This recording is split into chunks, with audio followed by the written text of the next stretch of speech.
I'm going to call the Board of Selectmen's meeting for July 10th, 2017 back to order. We started this meeting in executive session where we took up an update from legal on all the lawsuits that we're involved in. And then we also took up the town administrator's contract.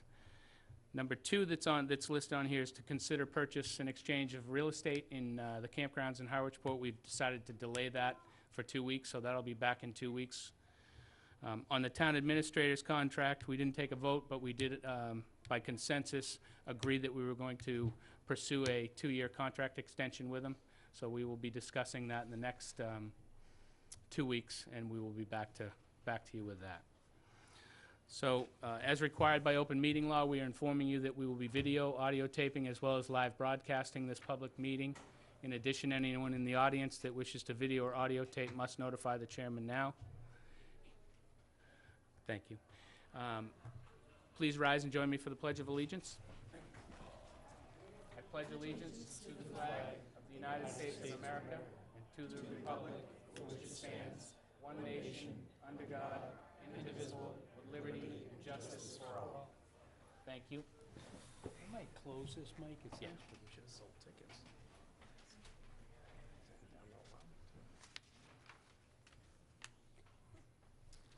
First up is weekly briefing.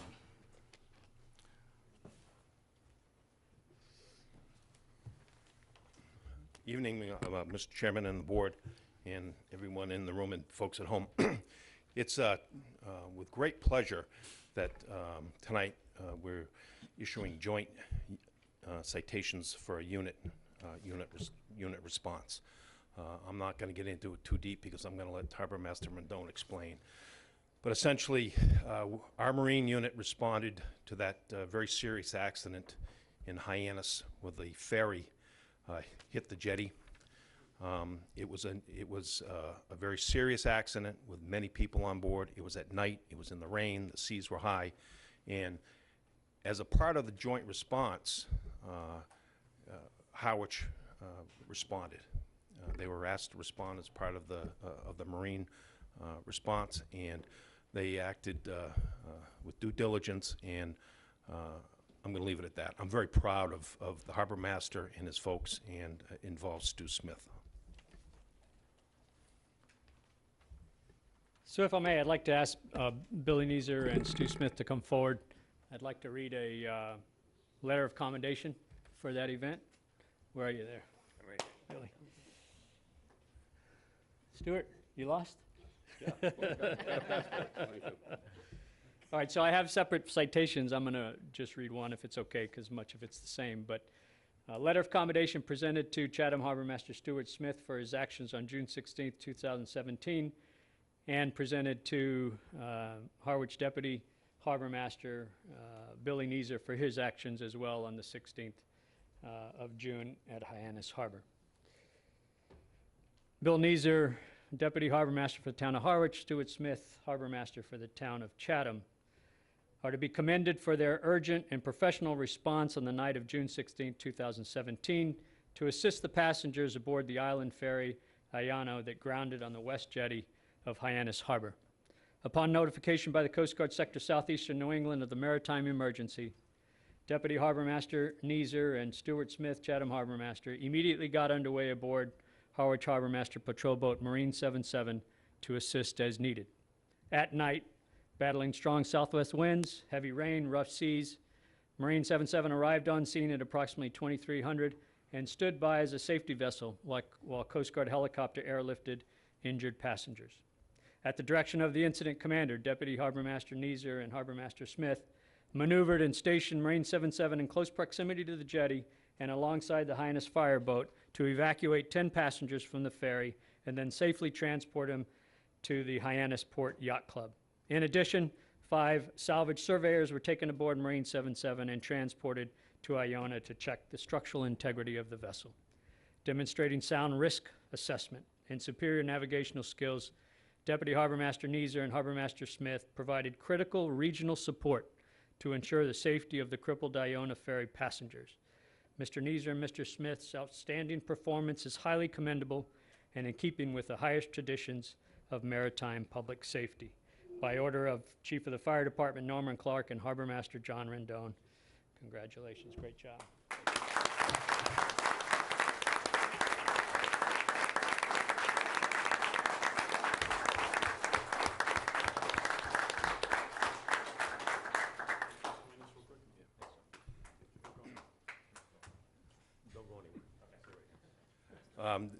Deputy Blank has the presentation for these two. Thank you. We updated the fire department mission statement this year, and with a heavy emphasis on the word service. With that, we had challenge coins made up for the fire department, and they're for an occasion like this. So I present you with challenge coin from the Harwich Fire Department. Thank you very much. All right? Thanks. Thank you.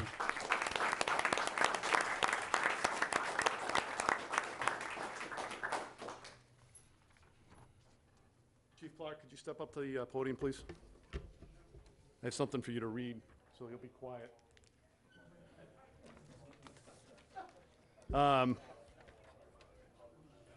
It's only fitting that I stand before the board in this meeting to represent, or to make a presentation to someone who has made so many presentations here before. For those of you that don't know, Chief Clark is the senior town employee, and I don't mean that in an age-wise, but the fire department, the senior person is somebody that we go to, somebody that we can trust, somebody that we learn from. And Chief Clark holds all those things: longevity, dedication, commitment, and service to the community. So it's my pleasure to present Chief Clark with his 40-year service pin in front of him.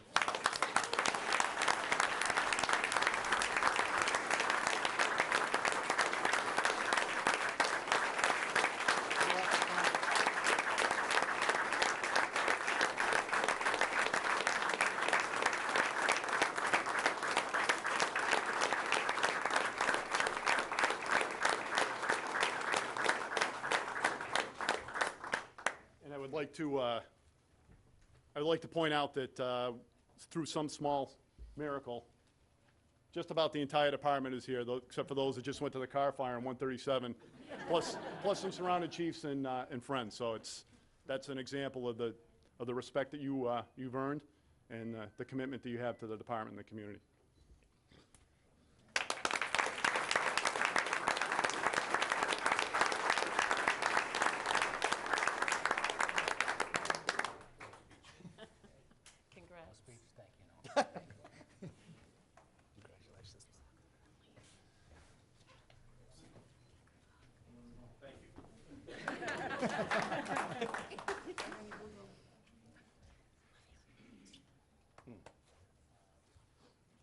This means the world to me. Thank you, Chief. A few minutes to clear out.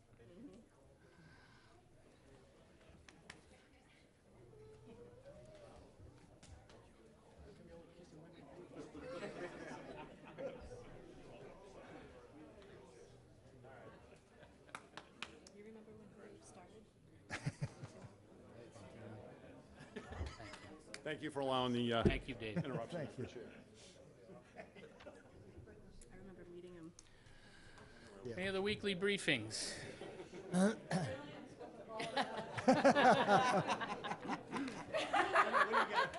Which one of us is Cindy? No. Yeah, right? First, I would like to thank Carolyn for standing in for me last week after my accident, so thank you very much for sharing all of our great news last week. But as Carolyn said, how do we follow Norm? Thank you very much, Norm, for everything you do, as well as Dave and the police department. We had a very, very successful first Port Summer Nights. So anyone who did not make it, you missed out. It was a great, successful, and safe event. Port Summer Nights is every Wednesday, so in case you aren't aware of it, for everyone out in the audience watching, it's 6 to 9 on Wednesdays. There's plenty of parking in the side lot next to our building, so please come down early. Also, I want to let everyone know out in the public that we do sell beach and dump stickers 7 days a week. I'm probably going to not like that I just said that out loud, but we do. So if you cannot find where to go for a beach sticker, if after the town hall is closed or the community center, it is the chamber. So come down and get your beach and dump sticker. Thank you. Thank you, Carolyn, Cindy. it's you.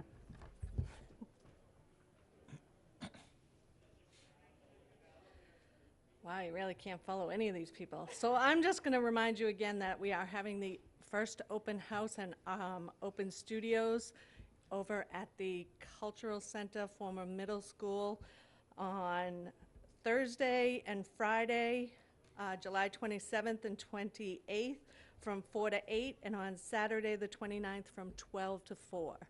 And there was a wonderful article in the paper. These flyers are everywhere. If you're listening to the radio, you'll hear it there as well. So if anyone has any questions, they can give us a call. Thanks. Thank you, Carolyn. Anyone else for public comment and announcement? Moving on to consent agenda. Oh, sorry. Good evening. Hi, my name is Audrey Greenway, live at 69 Lovers Lane. And I was in front of you folks just about a week before town meeting, I think, and was asking for help. And we received the help that we needed in the neighborhood with regards to the farm at 35 Chatham Road and some of the health, Board of Health violations and building violations and conservation violations, and things are moving along, and that's really great. So I want to say thank you for that. And I'm also here again tonight asking for more help. We have a situation, again, regarding the farm that has turned to be really untenable. And it's a situation with a rooster or several roosters that begin crowing at 3 a.m. every single night. And they do not stop. And so the lack of, chronic sleep deprivation that everyone in the neighborhood, a lot of our neighborhood folks are here tonight, so they'll maybe I'll give you a little piece of how they experience it, but it's been very difficult for people with regard to trying to work the next day. You know, everybody's trying to make a living and do their thing, and it's really, really been difficult. We've approached the farmer directly. You know, some of the neighbors have gone over and said, is there anything you can do here to help us out? Like, this is, you know, we get that the roosters fall under the right to farm bylaw, and that farm noise isn't pertinent to the noise ordinance. We've spoken to Jack Burns, we've spoken to Chris. We kind of feel at this point that we're in the middle of a ping pong game. We speak to, town hall, they send us to Jack Burns sends us back to town hall. And then the last time I spoke with Jack Burns, he said, you need to go speak to the selectmen. So here I am. And so asking for help. The way I feel about it is, for every problem, there's a solution, right? Whether there's a law in place or not in place right now. I mean, this is like a common courtesy situation when you have 50 people in a neighborhood that can't sleep at night because one guy has farm. They really shouldn't be there to start with. But he's not being a courteous neighbor. So I guess what I'm asking tonight is, I know the Agricultural Commission was sort of defunct, and the last time I was here, you folks were putting up some ads for more folks to come in, I think as of July 1st, did that. I'm just wondering if that happened, if we have a new commission. We have some members, we do not have a full membership yet. Chris is still our agricultural liaison. Yeah. So I think, what we need to, what we really are asking for is help in mediating this problem, whether there's a bylaw or not a bylaw, and if for this rooster's noise, if there's not one, if he doesn't fall under the noise ordinance, then how do we need someone to mediate the problem with the farmer, because it's not happening and people aren't sleeping and children are being affected and work schedules are being affected. And I have all these studies from Harvard that I'm not going to bore you with right now, but I mean, there are many studies that indicate sleep deprivation is a public health issue. Long-term sleep deprivation creates cardiovascular problems, diabetes too, increased amounts of 100,000 car accidents a year are a result of sleep deprivation, which is about the same as alcohol impairment in car accidents. So it's not funny, it's not a joke, it's not, haha, they can't sleep. This is a serious condition and people are having a lot of problems with it. So I'm here tonight, and I think a couple of other folks may ask you the same thing. We need some help. And we need someone to mediate this. And if there is a bylaw that we need to have implemented, I'm not sure what the procedure is, but you could help us with that, for roosters or farm animals or whatever it is, because, that farm's not going anywhere soon. We all know that. And this is just one more step sort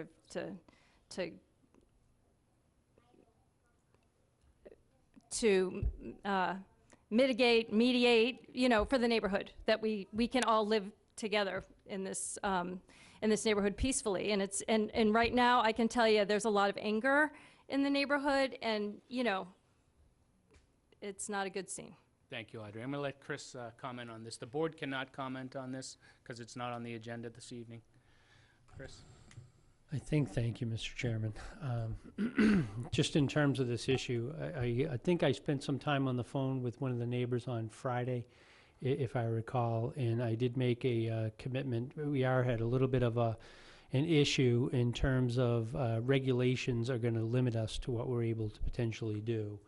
So, and as I've been clear throughout this process, that you know, a person on their property has rights to do certain things. My responsibility as the administrator, and I think is to enforce the rules and regulations that are in place, whether at the local level or at the state level. So we are going to be somewhat limited, it appears, to what we can do. I did make an effort, or I said I would, and I did follow through, in which we will have a few people reach out that have worked with the farmer successfully in the past and see if we can get some voluntary compliance. Just publicly, you know, I do think that there are things that Jack Burns, the animal control officer, we've had rooster issues before, and we have been able to resolve those without the bylaws and the rules and regs by being diplomatic. So there are certain things that, as memory serves, that by keeping them in a dark place and not letting them see the light, and I think also having multiples is a problem. So, you know, there are certain things that the farmer can do, but when you're in the middle of a dispute, asking somebody to do a favor is not always something easy. But we will continue to do that. That was just Friday. I have not followed up with Amy, my conservation agent, to see if she had a chance to reach out or not. And if so, I mean, I'm happy to volunteer maybe with the police chief in tow, that we'll go down and try to chat and see what we can do to bring some peace to the neighborhood. But you know, we are going to be limited, and we are a nation of laws. You know, I took an oath to uphold what I can do. And I think I did mention that, you know, certainly in a democratic society, if a bylaw is having a detrimental effect, there is a mechanism to change bylaws. So rules can be changed. That's not something that can be done instantaneous, so that would be a little bit of a process. But perhaps if the farmer understood that if the rules changed in the future, that he would be more limited. So, you know, I guess I will make that offer publicly this evening, that Jack Burns, myself, the chief, will make an effort to reach out and see what we're able to do to see if we can get some kind of mediated settlement between the neighbors and the farmer. Thank you, Chris. Mr. Chairman. Hi, my name is Annalise Meekum, and I live on Lovers Lane, and I was the one that had a very nice, lengthy conversation with Chris Carpenter on Friday, and I greatly appreciate you taking the time to talk with me about it. I am not going to talk a long time, but I just feel like I need to voice my concern. I am a working mom of 2 jobs, and I have the right to open my windows and not hear a rooster crow from 3 a.m. to 8 a.m. every single night and wake up my family. I just have one question for you, and I understand the bylaws, and I've read all of the bylaws, and I understand them. My question for you is this: who are the bylaws there to protect? The person making the noise or the person being affected by the noise? The entire neighborhood is being affected by this noise, and I want to be solution-based. There's a lot of anger there. There's a lot of frustration. I feel like I've been ping-pong back and forth between you and Jack Burns. I appreciate both conversations I've had with you and Jack Burns, but you're telling me to talk to each other, and I'm not getting anywhere. And I feel like to be solution-based, a new bylaw needs to be in place specifically for rooster noises. I know there's a bylaw in place for dogs barking. I know there's a bylaw in place for alarms going off at all hours. And I do feel like this has become a public nuisance and needs to be taken care of. And we come to you tonight as a neighborhood to find answers and solutions so I can sleep through the night and work my 2 jobs in the summer to make my money. Thank you. I appreciate your time. Thank you very much.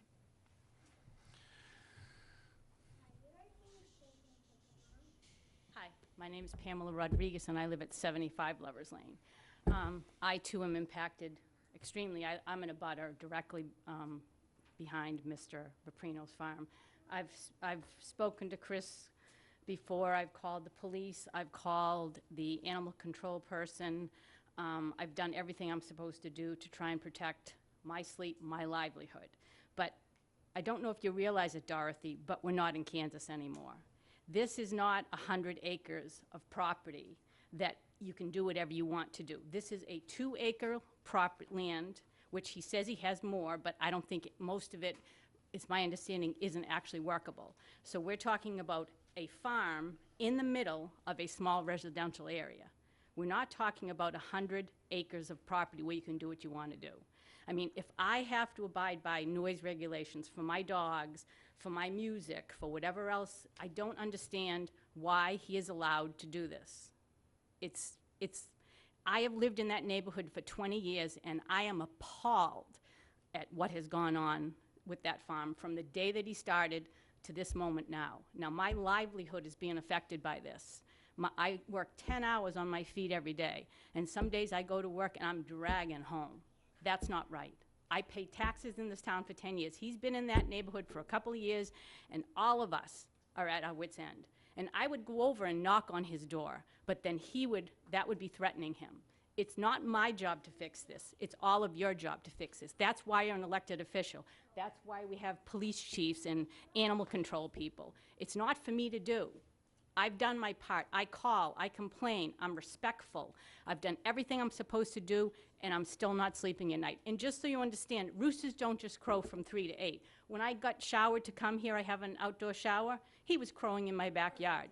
They crow all day long. They stop at about 11 at night when I take my dogs into the woods, and then they crow from 3 a.m., they crow at 6, 7, 8, 9, 10. It's not just a couple of hours a day. And if it was happening in any one of your neighborhoods, you'd be writing a bylaw and you'd be putting it into effect immediately. So we demand that respect too. Thank you.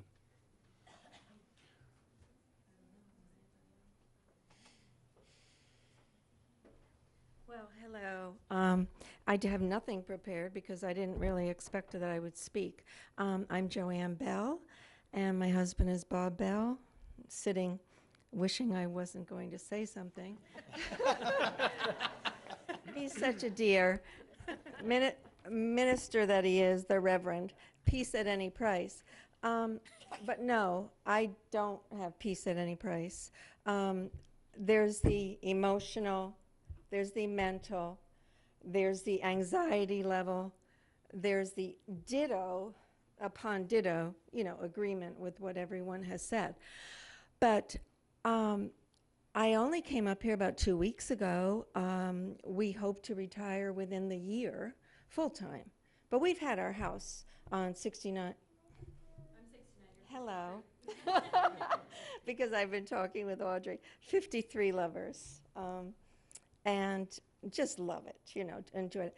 Especially with the conservation land and wetlands, whatever we're calling it. I believe it's conservation land. That has been just a delight. We've had a dog of our own for 16 years, a Springer Spaniel. I won't go into the whole story, but sadly she did pass away 2 years ago, Labor Day. Now we have this little cutie pie puppy. She's Cavalier-ish. She has Cocker Spaniel in her. So we know about animals. We love animals. And I'm not just talking about pets. My son has his degree, advanced degree in, what is it called? Sustainability and, composting and things like this man would love. So I'm going to keep my son away from him. But the incessant, and I heard the hours that the people, my neighbors, said that they hear the rooster. I'm sorry. That rooster just doesn't stop. If it is, it's an hour. And you look at your watch and go, oh, it's quiet. The rooster. If there were a dog, or 2 or 3, who were doing that, who barked like that, something would have to be done. And I so much agree 1, 2, 3, 4, 5, 6 people whom I don't know, because as of yet, I don't live here full-time, but as I say, it's been 20 years. But if there were one of you, or two, or all of you, who had to endure what we are enduring, you couldn't. I really, really would vouch, my bank account. You wouldn't get much, but truthfully, you wouldn't be able to. So I'll just try to end it without having prepared and everything, but I'm speaking from my heart. And I'm saying, I don't need a Harvard study, which I'm glad there are all of those kinds of things to sustain the facts of what happens. But I do know that there are other emotional, mental, anxiety levels that people cannot deal with when they want to sit on their deck, or they have family coming and a baby coming, and there will not be peace. So this is called, to me, disturbance of the peace. It's whatever that's written as legally. It's disturbance of my peace and everyone else who hears it. It's disturbance of the peace. Thank And we you. deserve. Thank you. I'm going to move this along. Thank you very much. We deserve. So I meet with Chris on Wednesday mornings, and we discuss the agenda for the next meeting. Chris and I will discuss Yeah. our options as a town, and we will. I Yeah. urge you to put what you're saying into writing and drop it off at the town administrator's office with a phone number so that we can tell you when this will be on the agenda. And if my husband wants to speak next time or whatever it is, he's developed things in his life, land and properties Thank and you. stuff. So he'll be good at it. Anyone else for public comment and announcement? Can I get onto the consent agenda? Larry? Ask that C be taken off as a separate item. We're going to Okay. take C as a separate Separate item, okay.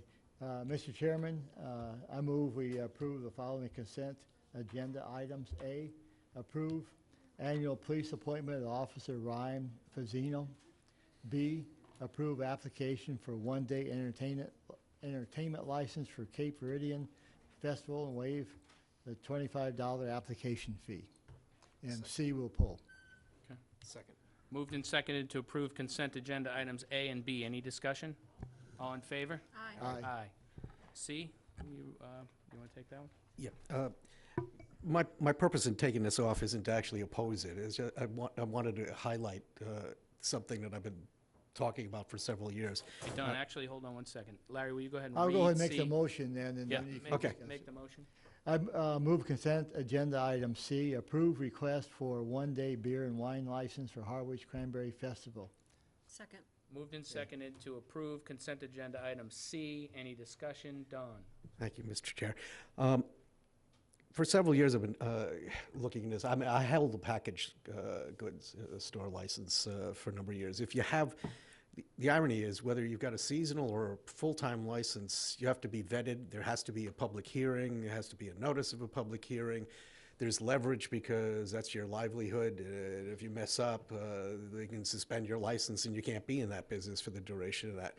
Ironically, the state legislature has set the bar in a completely different area for one-day licenses, and yet you have no leverage whatsoever. If something gets screwed up on the day that it happens, the next day they're gone. You have no enforcement abilities whatsoever. I'm concerned about putting it in the consent agenda just in general. And what you were, at a minimum, required to do by a law doesn't necessarily mean morally you couldn't ask to have a slightly higher bar. I'm suggesting in the future we may want to do what we would do for a regular license, just put a notice out in the newspaper, have a hearing on its own. I don't expect that most of these would change the outcome, but it just feels like it's getting buried when you're doing that. And there is some public safety aspect to this that we should be recognizing, that if somebody overpours, we're complicit with that. Good point. Any other discussion? Janelle? Is this the same license that people who are having parties for one day obtain? And if so, how would you marry those two things together, where this is an actual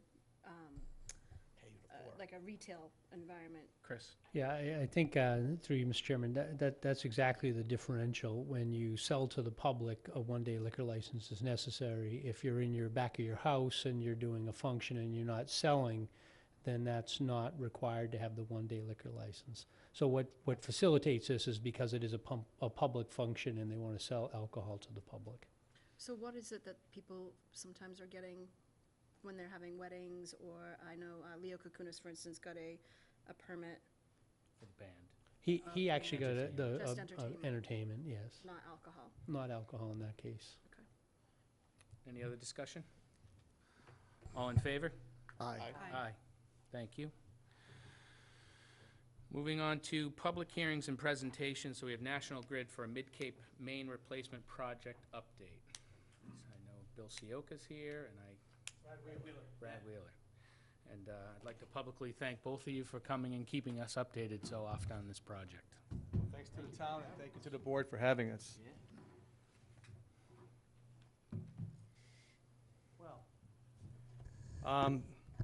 So the moratorium is still in effect, as we all know. And Brad is the project manager who's been with this project since its inception, and will give us a quick view of where we are, where we've been, and where we hope to be. Okay? Thank you. Yeah. Thanks, everyone. So I just want to touch base. I know we were back in here the end of the winter, right around when we started our eastern segment portion, which is the easterlymost piece that runs from the Route 39 Rotary up 39, crosses 137, and actually ends right around Church Street. So we successfully put in a little over a mile's worth of pipe in that area this past spring. We worked right up pretty close right after Memorial Day, at which time we offloaded that crew due to the summer moratorium, and we will be performing and finishing the last 1,800 to 2,000 feet in the fall after Labor Day. So we are in process of working with Lynn Cooper, Director of DPW Director, who's been a pleasure to work with in coordinating and just making sure that that happens in the fall. So that's our easterlymost piece, the eastern segment. We will be looking to start Depot Road, basically from the Route 39 Rotary south to Route 28. We will be working on the Route 28 side first, moving north toward the Rotary. Obviously, we're not going to be in the layout of Route 28 because of DOT permits and whatnot and timing. So we will be starting just north of 28, working toward the Rotary.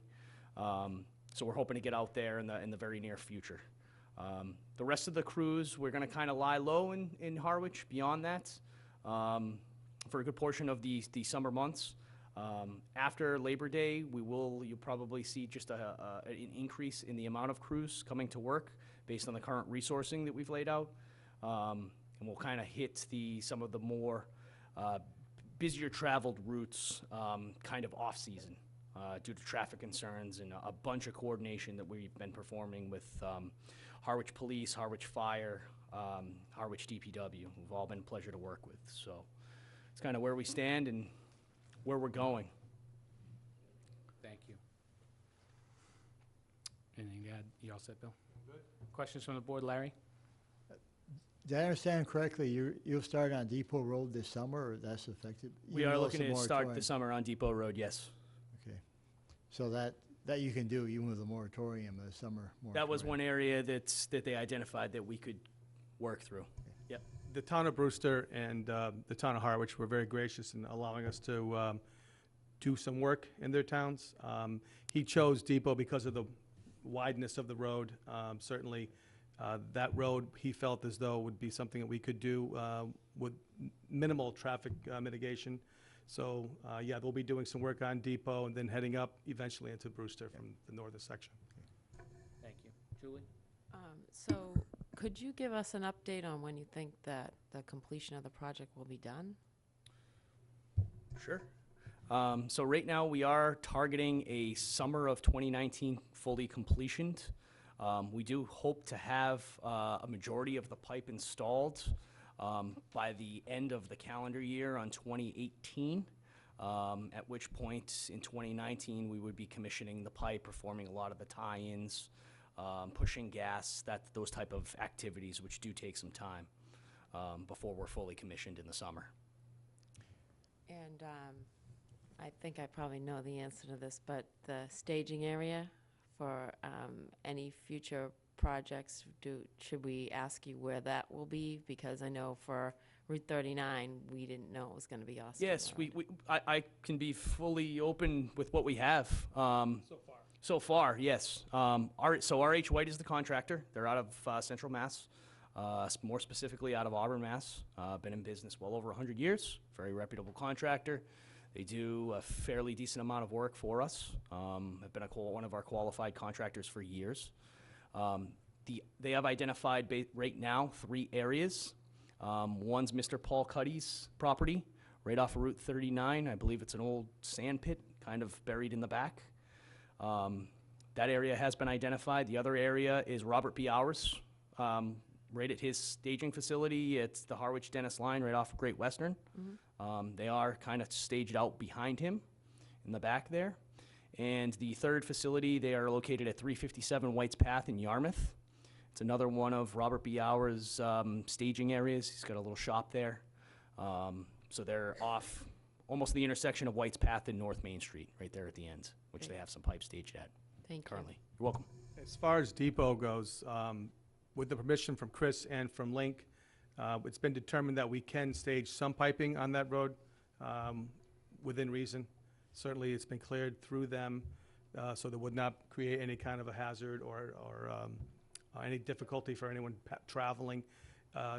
In as much as if we could do some work in staging on Depot, it makes it a lot easier for the crews to work and operate instead of moving that pipe. They're 40-foot sticks, 12 inches in diameter, so they are a little cumbersome. Thanks. Yep. Janelle?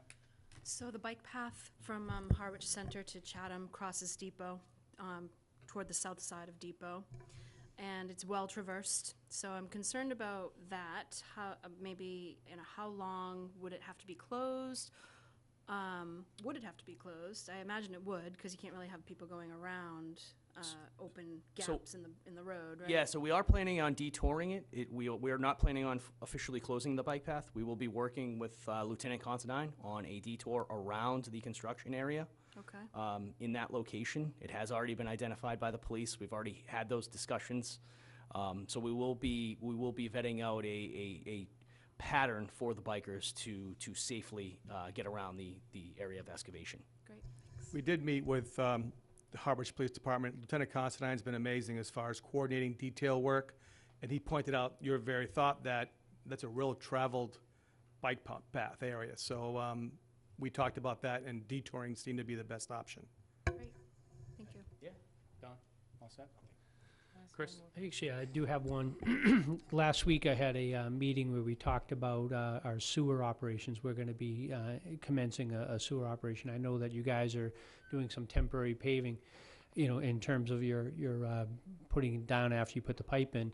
There was some concern, and maybe you can share some information with Mr. Hooper, and he can bring it back to the group about where that pipe is. In some of the areas that you're doing excavations, we're going to be trying to put sewer line in probably within the next 2 years. So we want to make sure that as much as we can identify, as you can imagine, when we start digging in the road for sewer pipe, we don't want to be inadvertently not knowing where the gas line is.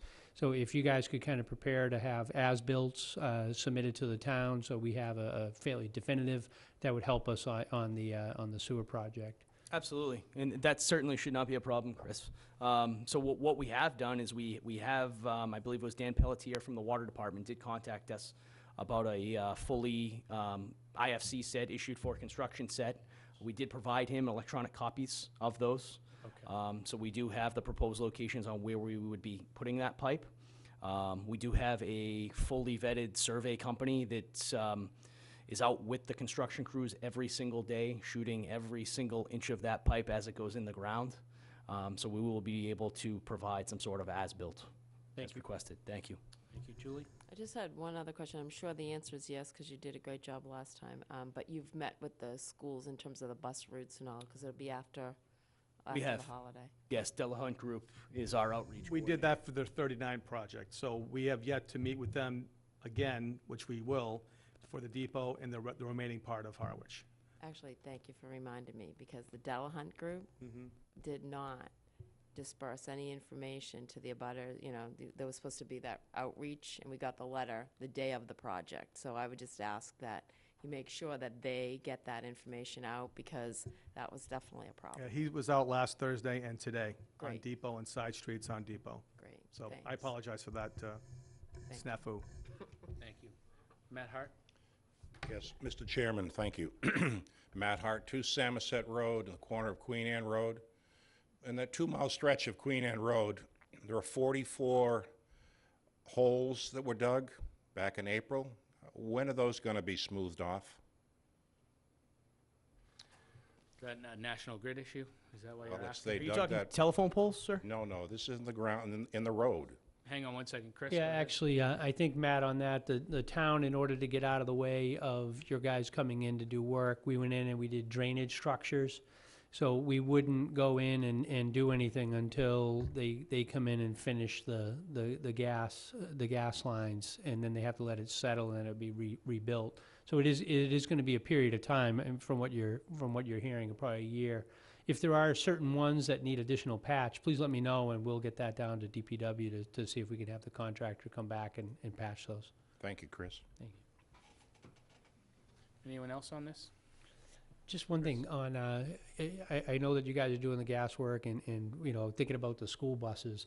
Queen Anne Road during the school year is a major thoroughfare for buses. So we got to make sure that the Delahunt group does follow up with the Monomoy folks to make sure that they can get the buses through, or else I cringe, because I drive Queen Anne all the time, and that's a real backbone road for us. And I know you got to go, but if you can make sure you Right, do and it we're also quarterly. going to have placards up well in advance, lit signs telling folks that we will be working in this particular area from said time to said time, so that if they can utilize a different route to mitigate their, you know, inconvenience at that point, certainly. But getting out and being transparent is what we're trying to do.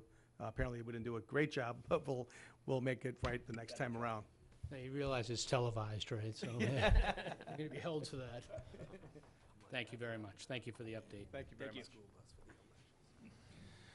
Next up under old business is a joint meeting with the Harwich Housing Authority to nominate a new member to fill the vacancy created by the state. Would you join us? And we have in the audience both Bob McCready and Mary. You guys want to come up to the table?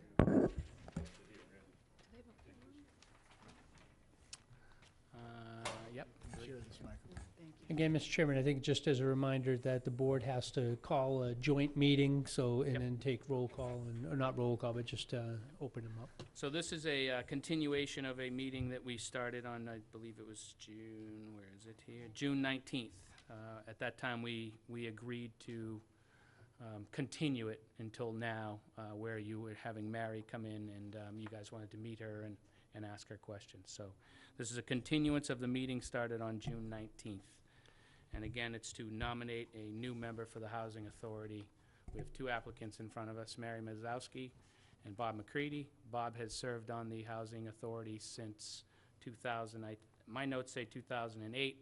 Bob said 2007, maybe 2008. And he's been the chair, I believe, since 2013. With that, I think you have to call your meeting to order. I'd like to call the meeting of the Harwich Housing Authority to order on the stage July 10th in conjunction with our Board of Selectmen.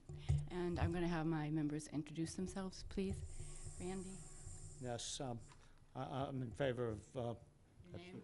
Your name? Randy Pond. Sandy Woodbridge. John Stewart, Director. I'm Sally Urbano. Great. Okay, so the introduction's been made. Our board has appointed Mary to 2 other committees. She's an alternate on the planning board, and she's the chair of the historic district, and we all know Bob. So I guess I'll open it up, start with questions from our board. But the purpose here is to pick one or none of the 2 sitting in front of us. Start with Don. It's not so much of a question, it's just a comment. You're both aware that any appointment we make is not a permanent appointment, that it's pending the implementation of regulations at the state level for tenants nominating an individual, which lagged behind the election being held, so that, again, there's no permanence to this. My understanding was it was a failure to elect, so Yeah. it would be no greater than a one-year term, was my understanding. Yes. That's it. Janelle? I don't have anything. Julie?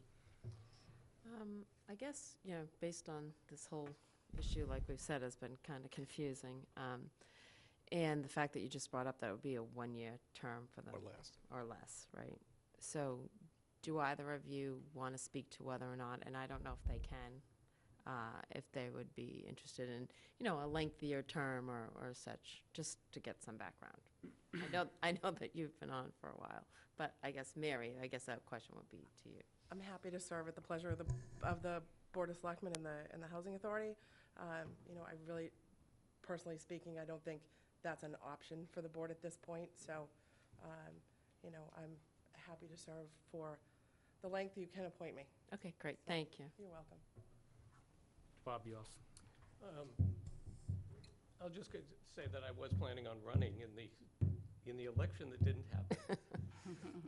And so unless something changed, I would anticipate running again if in fact the option was made available due to a change or an incompletion by the state in their attempts to get a tenant member of the board. On board. Okay, great. Thank you. Larry?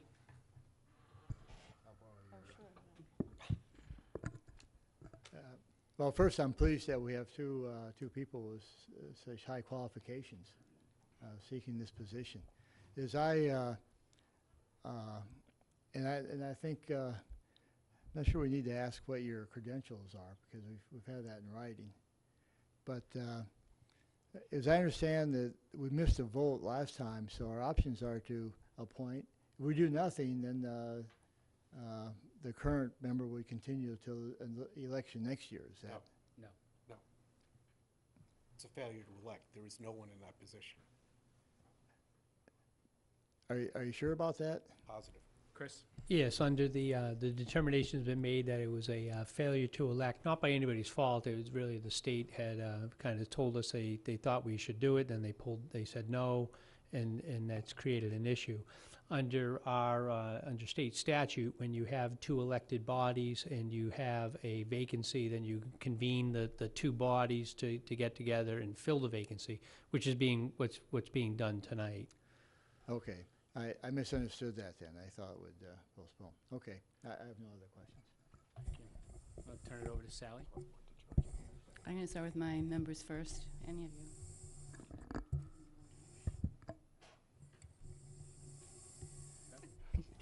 It's not. Bob, is there anything you want to say? Because we did interview Mary. Thank you, Mary. Is there anything more you want to add? Well, I would like to, after the June 19th meeting, which, and the straw vote that was kind of taken at that meeting, that I guess I need to try and change somebody's vote if, to get appointed. So I might as well try and make an attempt at that, so I will. And some of this, actually, Mr. Howell just mentioned, but I'll go through my little spiel anyway. The Housing Authority is an independent legal entity. It's housing authorities in general are a creature of a creation of federal government, Department of Housing and Urban Development, initially for the specific purpose of administering low-income housing. So it's quite a unique component in law anyway. The members, except for the state appointee, who in our case is Sally right now, are elected positions. And I have been elected 3 times now to this seat over the 11 years. In that sense, Housing Authority members aren't exactly the same as other committee appointments because of, in fact, their expectation of having an election. The only reason, as Mr. Howell said, that we're here is due to a screw-up by the state, basically, that the state had determined that they wanted to have a member on the board of all housing authorities as a desirable outcome. The only thing they didn't do was figure out how to conduct an election to get a tenant member. So all of a sudden, while they went through the first stages of pulling the open seat off the election schedule, they didn't think it through to figuring out how to have an election, and here we are.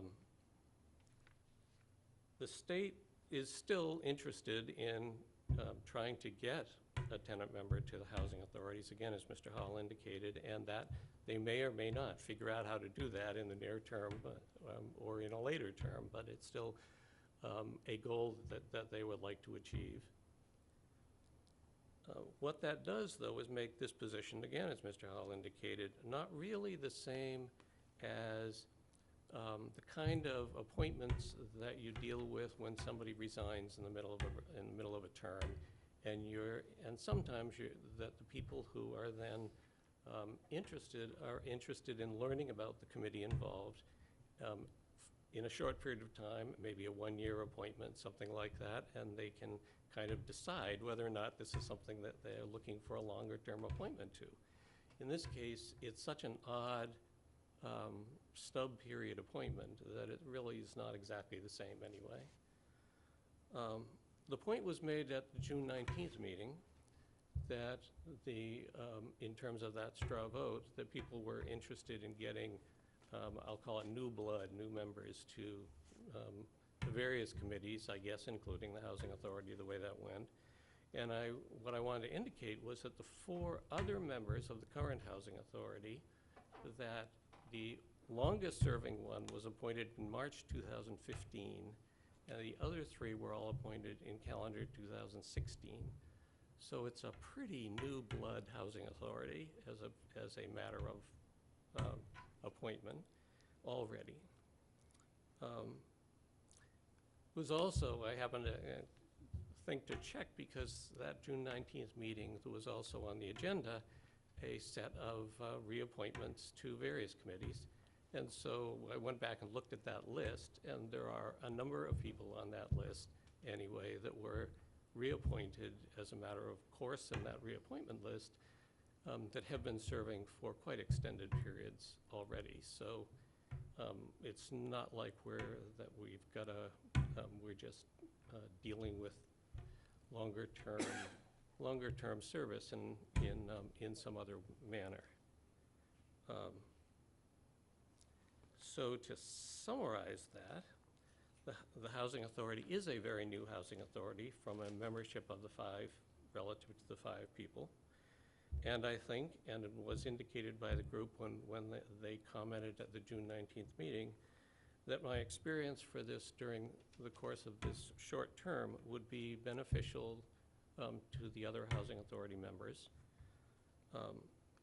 And I think also that the Housing Authority is intended to be an elected position. This is as we've all indicated, an oddball case. And you have the opportunity to authorize a previously elected member to continue serving till either the end of this year or the state's determination of time for an election. And that's all I have to say. Thank you. Thank you, Bob. Sally, do you have anything to add? I didn't know if Mary wanted to say anything else. You're Not good? at this time. Okay. Thanks, Sally. Okay. Okay. Larry, did you have a follow-up? Yeah, now we've opened that with credentials. Let me just ask you, I think each of you, what would be your top priority going into this? Well, the top priority for housing authorities is managing, in specific housing authorities, is managing the units they have. We don't have a lot of units here in Harwich, but it still makes it the top priority is to manage through the executive director and his small staff, continue managing the number of units and the affordable units of housing that we have and the conditions that we have. What we tend to be used as most frequently in the town otherwise is by being a separate legal entity. The history in this town anyway is that the Housing Authority has been a good conduit via the Housing, Committee, which is just a committee of the town, but tries to develop new housing, affordable housing projects as a source. And for various other, through the Housing Committee, possibly for new projects, when they need a legal entity to be able to administer the project.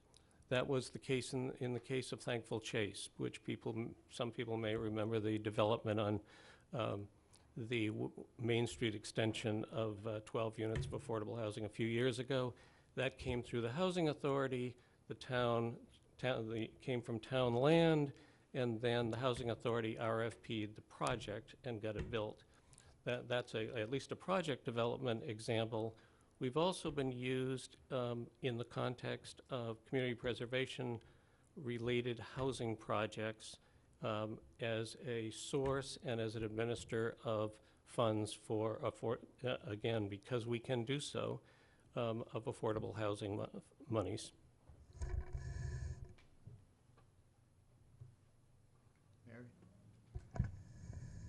I would concur with Mr. McCready that your number one priority is really to administer the federal low-income housing that you do have.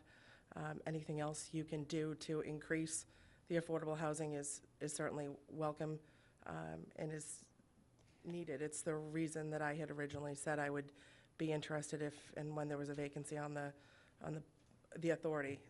Low-income housing is needed down here. We don't have enough of it. We need more capital A. We need more small a. In this instance, the Housing Authority is really the board that takes care of it. So I'm happy to serve and help. Thank you. Anyone else have anything to add? So with that, I think. 1 moment, please. Go ahead. I just would like to say that, as he mentioned, a lot of us on the board have not served that long, and I don't know what we would do without his experience. He seems to have an extensive knowledge of the rules, regulations, and everything, and we rely upon him greatly. Don? Just taking devil's advocate position here.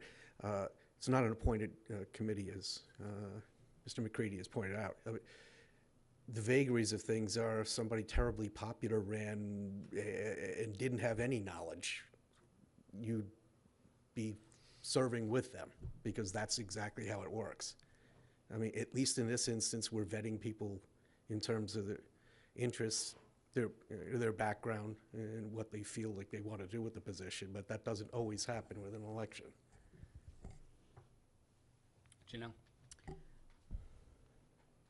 For both of you, what draws you to the authority versus the housing committee? Personally, I think it is the primary board to deal with it. The Housing Committee has a different role, obviously, to help in the expansion and the development. As far as the federal low-income housing, it's always been something that I've been interested to participate in where needed. My resume has been circulated with your agenda packets. Mm-hmm. I do have experience with, from an attorney's position in dealing with other housing authorities along the way. So it is something that I'm certainly familiar with and have dealt with different issues along the way. For me, the housing authority, I expressed my interest when I learned that there was a failure to elect, and I knew that there was a vacancy available. Thank you. Initially, I'll tell you, it was because somebody called me up with a year term left and said, gee, will you run?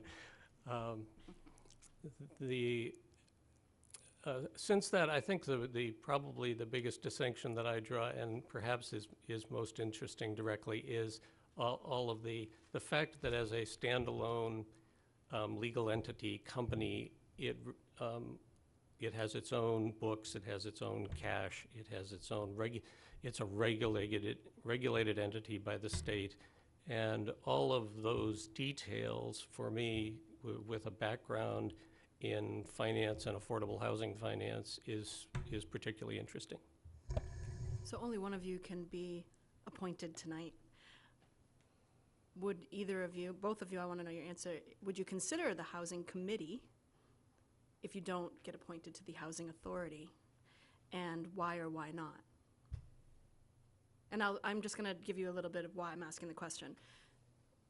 I feel that our town not only needs affordable housing, but we need workforce housing. And my 2 years on the board, I've been listening to people, and I tend to agree, we don't necessarily want to open up more affordable housing and have more influx of out-of-towners coming and taxing our workforce and our system here.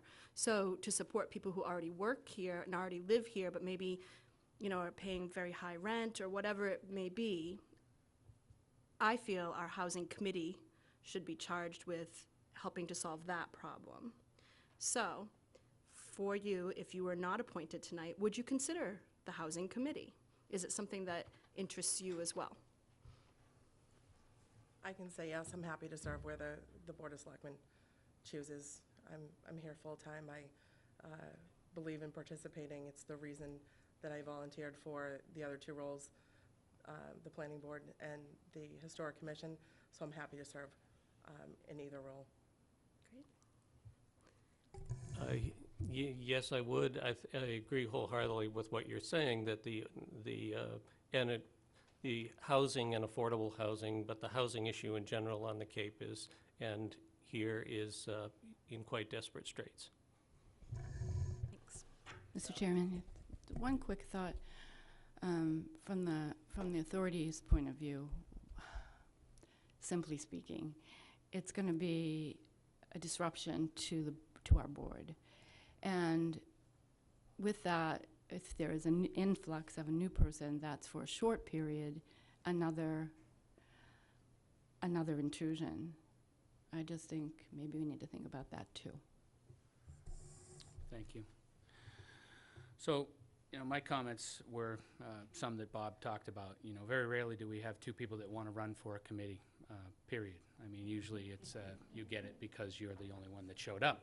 And Bob has a great track record and obviously very positive comments from the new members of the Housing Authority, and has obviously done a great job of the Housing Authority. We as a board have discussed this for 2 years at least, opening up committees to other people. To Bob's comment about the reappointments this year, the ones that were reappointed for the most part, I can't say 100%, were reappointed because there was nobody looking to get any of those positions. Having been on it since 2000, 2008, 2007, 2008 until 2017, my opinion is maybe it's time for somebody else to step into that role.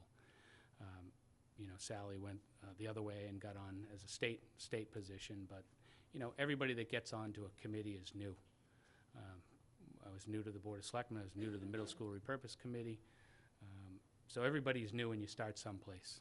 And hopefully the rest of the committee, if it's a different person, would be welcoming and teach. And you have a very professional person in John Stewart who I'm sure can help guide in some ways as well. So with that, this is a joint meeting. This is a joint vote. So I'm going to put the first candidate, the new candidate, out first and say whoever's in favor of Mary filling that position, say aye. Aye. Aye. So we have a unanimous vote from the Board of Selectmen? Larry did not. Larry did not vote. Okay, so we got 4 on the board. Okay. And now for Bob McCready. Aye. So 4 to 4. Right? Knew that was going to happen. You're voting for Bob. So you only have 4 members. John's not a voting member. John can't vote. Right. So it's 4 to 4 vote. Failure to elect. So it's another failure to elect, and unless somebody wants to change their mind, I would say that we go through the process, re-advertise, see if anyone else comes forward, and we start over again. There's nothing saying that we have to. I will change my mind to save time, and I will vote for Bob, and I will hope that Mary will consider the Housing Committee at this time. Okay. So we have a change in vote. So I would do the vote over. do the vote over again. just All in to- favor of Mary, say aye. Aye. You're not, okay. So we got Julie, myself, and Don. Okay, so for Bob, Aye. okay, the rest are for Bob, so 5 to 3. Okay, moving on, thank you. Thank you You wanna both. Close your meeting, Sally? I'd like to, can someone make a motion, please, to close the meeting? A second? Thank you, Mary. Thank you. Congratulations, Bob. Thank you, Mary. Thank you very much. Worcester, that's separate, that has nothing to do with tonight. Okay, so next up under old business is part-time housing coordinator and establishment of a housing trust. And I'm gonna start Chris on this. Thank you, Mr. Chairman. One of the things that I had the opportunity to do, obviously, the housing issue is a significant issue in the community, and I did have an opportunity to bring some of the folks over from the town of Yarmouth, and I asked Yarmouth officials, I said, how do you take and how do you approach the issue of affordable housing? Bob Lawton, their former administrator, had been around for, I think, 35 years. And I thought Bob may have a kind of a unique element to how he did it. So they did come over and they sat with us, and we have information in the package. And what they did was they created an affordable housing trust. And they had 5 people on that, 5 trustees, one of which is the, in this case, it was the Yarmouth Town Administrator. I would be willing to be on the committee as the administrator here to then proceed to create the trust. And the significance that he had laid out to me that really, I think, a lot of times we have opportunities come up, and because town meeting, it takes a process to form to do a special town meeting, a cost to do a special town meeting, that by having a trust that is outside of the scope of traditional operations, if an opportunity comes up, the trust acts as almost a private type sector, and it can respond in a more timely fashion. And then the question was, well, how does it get the funding to be able to operate? And each year at their town meeting, they have a CPC fund, and the CPC provides, they had pretty decent dollars that went into theirs. I think it was over $500,000. So they have an allocation from CPC that goes, town meeting votes it, that the purpose of the funds is to pursue any affordable housing type opportunities that present itself. So now they've complied with the town meeting model of they've done the appropriation. The appropriation is for affordable housing purposes. It goes to the entity, the trust entity, and then the trust entity can enter into contracts to purchase property, or even build property. They were very creative, and a lot of what they did was they would secure property in which they would provide leverage, and then they would act as a middleman, if you would, between builders or developers that would then come in and construct it. So they didn't want to, as you heard with the Housing Authority, they didn't want to duplicate having a large inventory of property that they had to maintain, but they would go and they would help to facilitate the acquisition of some of the property to turn over to a vendor that committed to building affordable housing. I think the real value to that is by having constantly leveraged money, and certainly in my experience that sometimes when you pursue, whether it's affordable housing or whether it's a brownfield opportunity, sometimes government has to come in and provide a subsidy to make it work. And I think that that's what this entity has done. It's been a proven model for them over a long period of time. If the board was interested, I'm sure I could ask their members of their trust, Mr. Lawton, to come in and do a similar presentation to what they had done for me and staff. But I think it's something that if we want to pursue, I know I've been the administrator for 3.5 years, and we really haven't had that many opportunities where we've been able to proactively respond. And I think that part of it is just government is cumbersome. There's no other way to say that. I think having this tool to do it creates the ability for us to be able to respond in a more robust way. And I know the question was asked, having someone with some legal background and an interest in this would be a great person out of the 5 people to put on there to pursue these opportunities. I have not yet met, I guess Chatham has a similar model that they put in. I was going to meet with some of the folks in Chatham to get a sense. But I think if we want to pursue, we would need to have the CPC be a partner with this effort to provide the seed money, so that way when opportunities came up, the money would be there and the trust would be able to go in and acquire this property in a more efficient way. So that's the material that I had researched, Mr. Chairman, and certainly as you can see, it's one page. They do link it to state law, so it's related to Massachusetts General Law, Chapter 44, Section 55C. So it's a model that's built in the state to try to create that flexibility. Thank you, Chris. Don? Thank you, Mr. Chair. I'm dating myself here, but I remember back when the Housing Committee was established, Sylvia Laffin and I wrote the charge for it. And its real purpose at that point was to focus attention on the fact that the town was doing virtually nothing to create an inventory of affordable housing. Not only were we up against it because of the 10% and the state and the potential for being punished, but it was the right thing to do. Where we're at right now, I mean, it seems like we've drawn that attention. We probably need to go to the next level with some instrumentality, something like this, because this is more functional and operational. I don't know that we ever considered the Housing Committee to be in operations or to be a developer of any sort. So I would encourage us to pursue this. Thank you. Janelle? Is this to replace the housing committee or in addition to? Not necessarily, We don't know yet. but this is an entity that could own properties, hold Right. money. Yeah, I think it's a good idea. Absolutely. Julie? So, Chris, can you just clarify one thing for me with this, is that if we proceed this way, it's not only affordable housing, right? We could do workforce, or is it limited to affordable housing? I believe the money would be limited to affordable housing.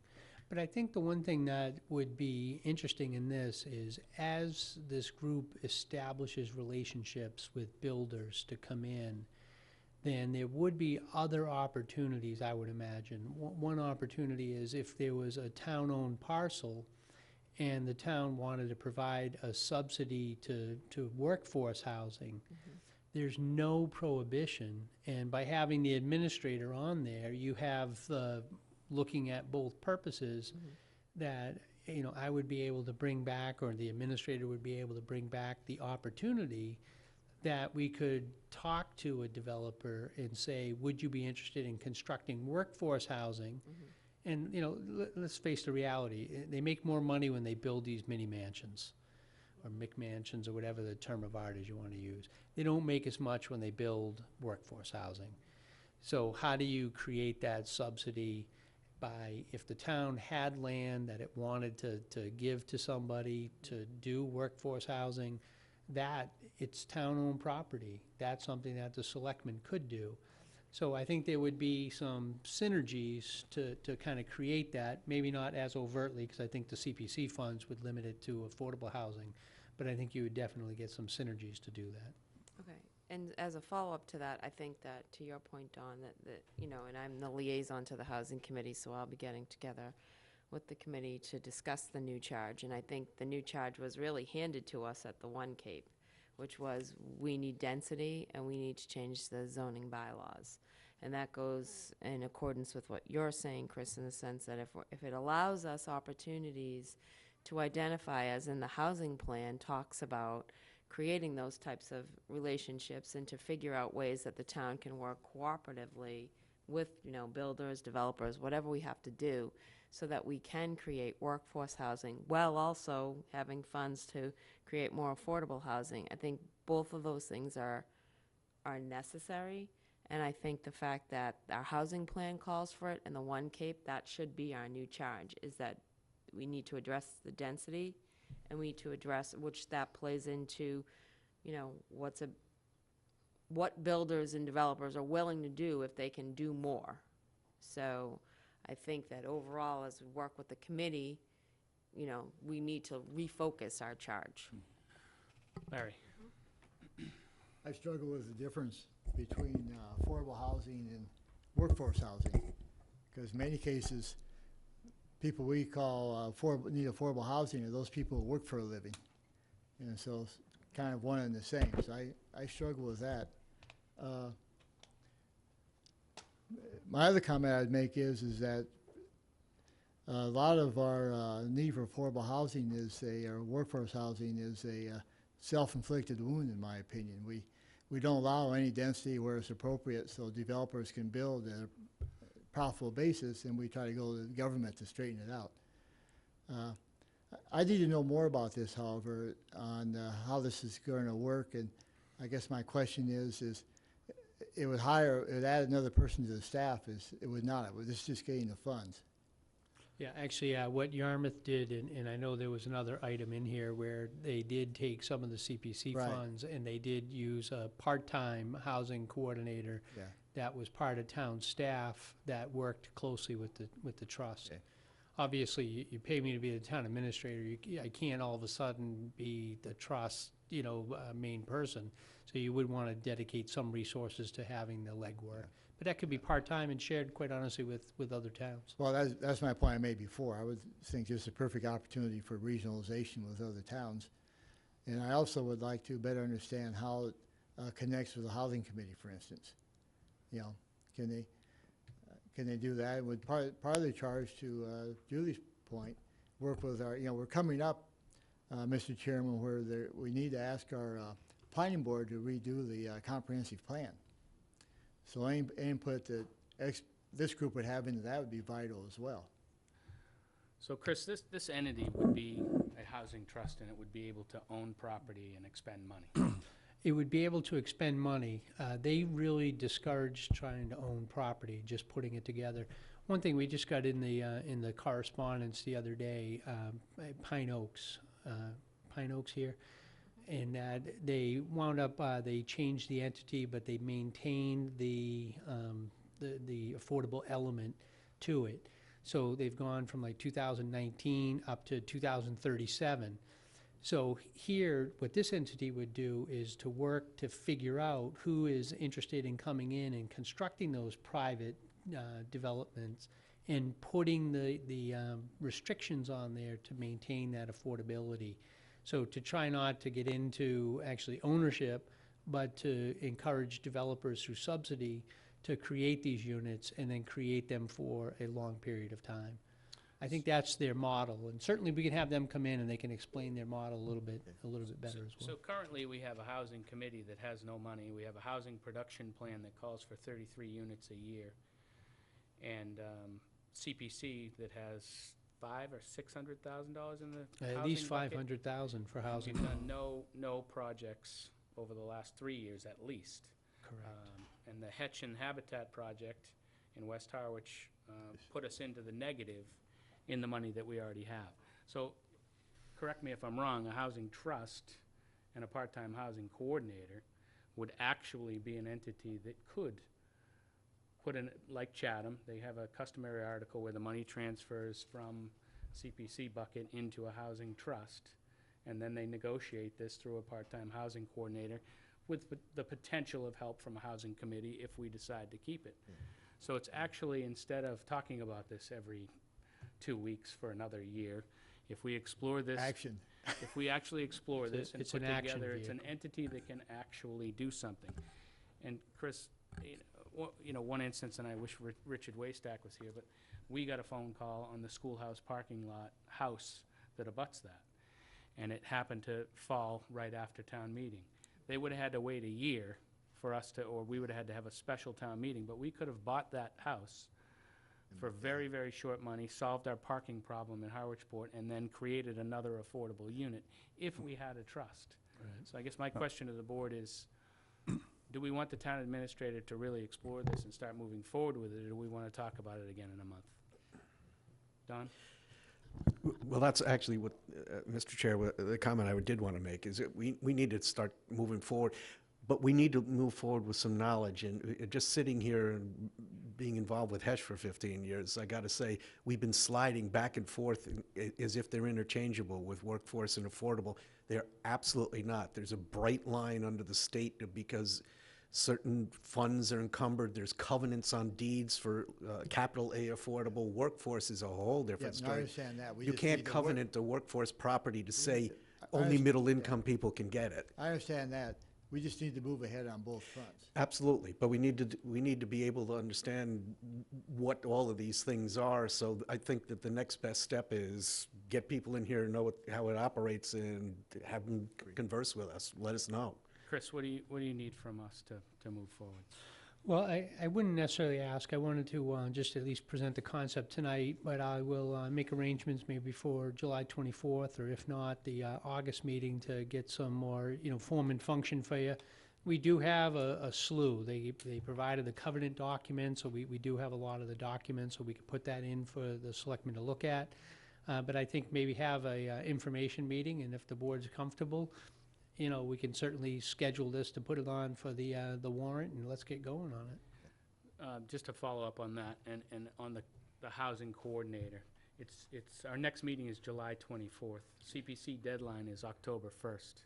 So are we gonna have another year where we don't make an action on housing, or can we Yeah, get? just for that, Mr. Chairman, with the board's indulgence, I think I have a meeting either this week or next, I think it's this week, in which I'm going to prepare some applications. One of the things that came out of just preparation for town meeting was to redo the application for the record storage in the basement of the community center, to do Hinckley's Pond. I don't see why we can't put this in as an application, and then if the board supports this idea, that then it would link up to the timing for town meeting. Thank you, Chris.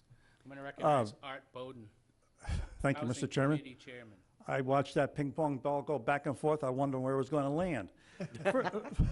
First of all, and maybe you did this to save paper, because the last time I went to post my agenda, I got the velvet touch. I said, oh, you got it on 2 pages. Could you cut that down to 1 page? So I'm thinking maybe you got 2 distinct items on here under B. The part-time housing coordinator, that's over here. The housing trust is over there. Now, maybe the 2 are going to come together, but they're 2 distinct ones. First of all, I'm a big champion of forming a housing trust, okay? Whether it does away with the housing committee, I'd applaud it, because now you'll have something that can do something. Right now, you have nothing that can do nothing. I think that's what I just said. Okay. But Well, part of a good speech is telling them what they just told them, so I guess I'm telling it back And we're again. still gonna talk about the housing coordinator. Okay. We haven't gotten there. Well, but my emphasis is on the housing trust. Now, Yarmouth, and bless them, I mean, they'll come here every night of the week and give a presentation. I got a full-blown copy of everything that Yarmouth did to form a trust, every single document they needed, and you're right. If we're gonna make it to the next town meeting, we gotta start tonight and run, because I don't think we're gonna make it there, knowing how things progress and how fast they progress. There's a lot to put this trust together. We can take their trust and, boil it down to fit ours. We don't have to reinvent the wheel, so to speak.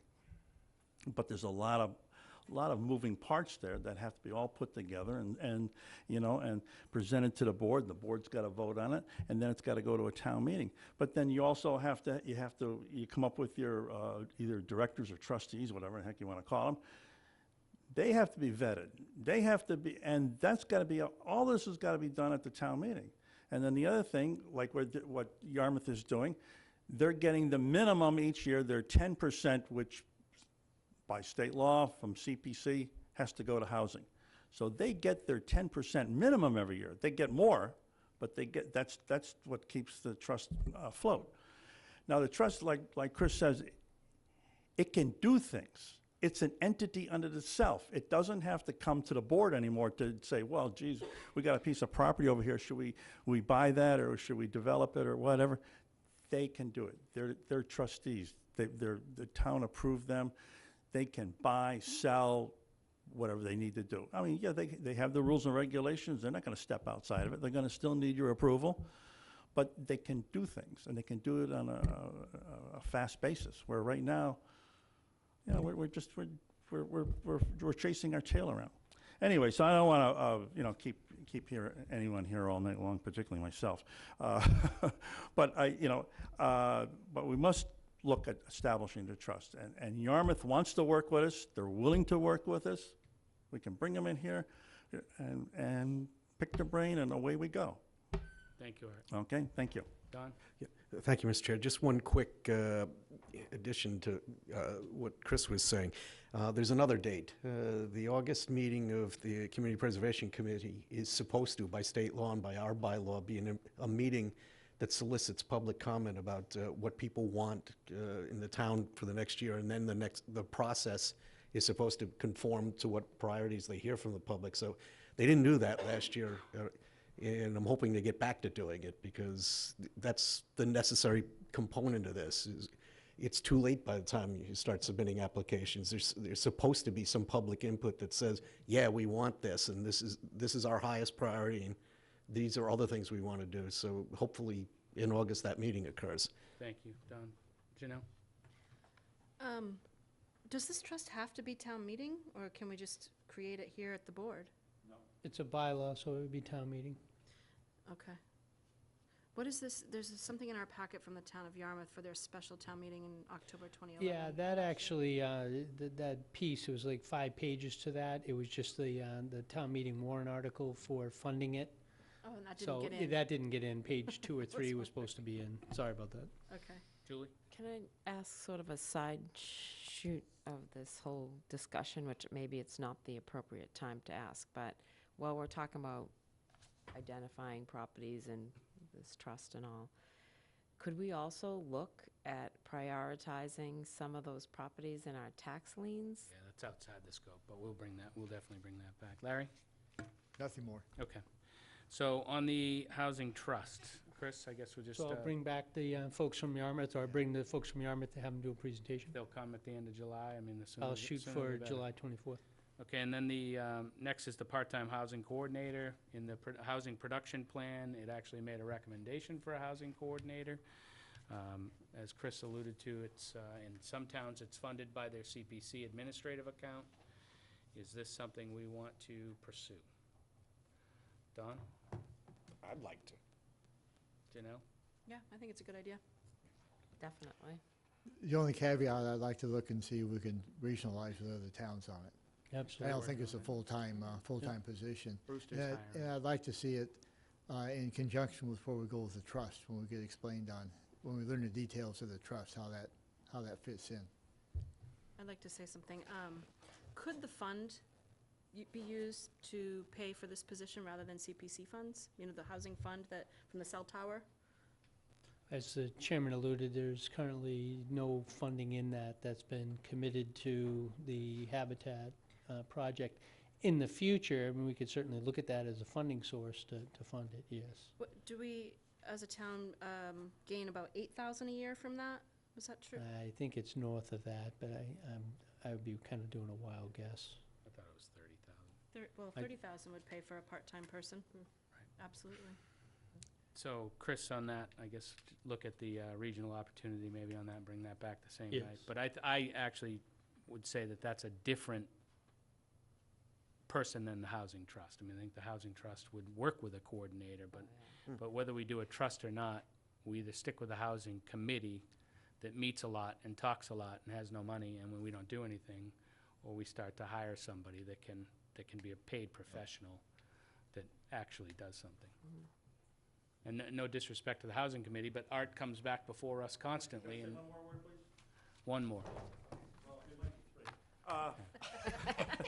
On the housing coordinator, while I was having a meeting, I got emailed from Karen Kilnick. She's assistant town administrator in Brewster. They hired a person for that position. And she reached out to us, said she would like to come and address the board and bring this person in tow, and you could, firsthand pick her brain, so to speak, and learn whatever you want to learn, and learn from her, learn from them. July 24th would Okay. be great for that as well.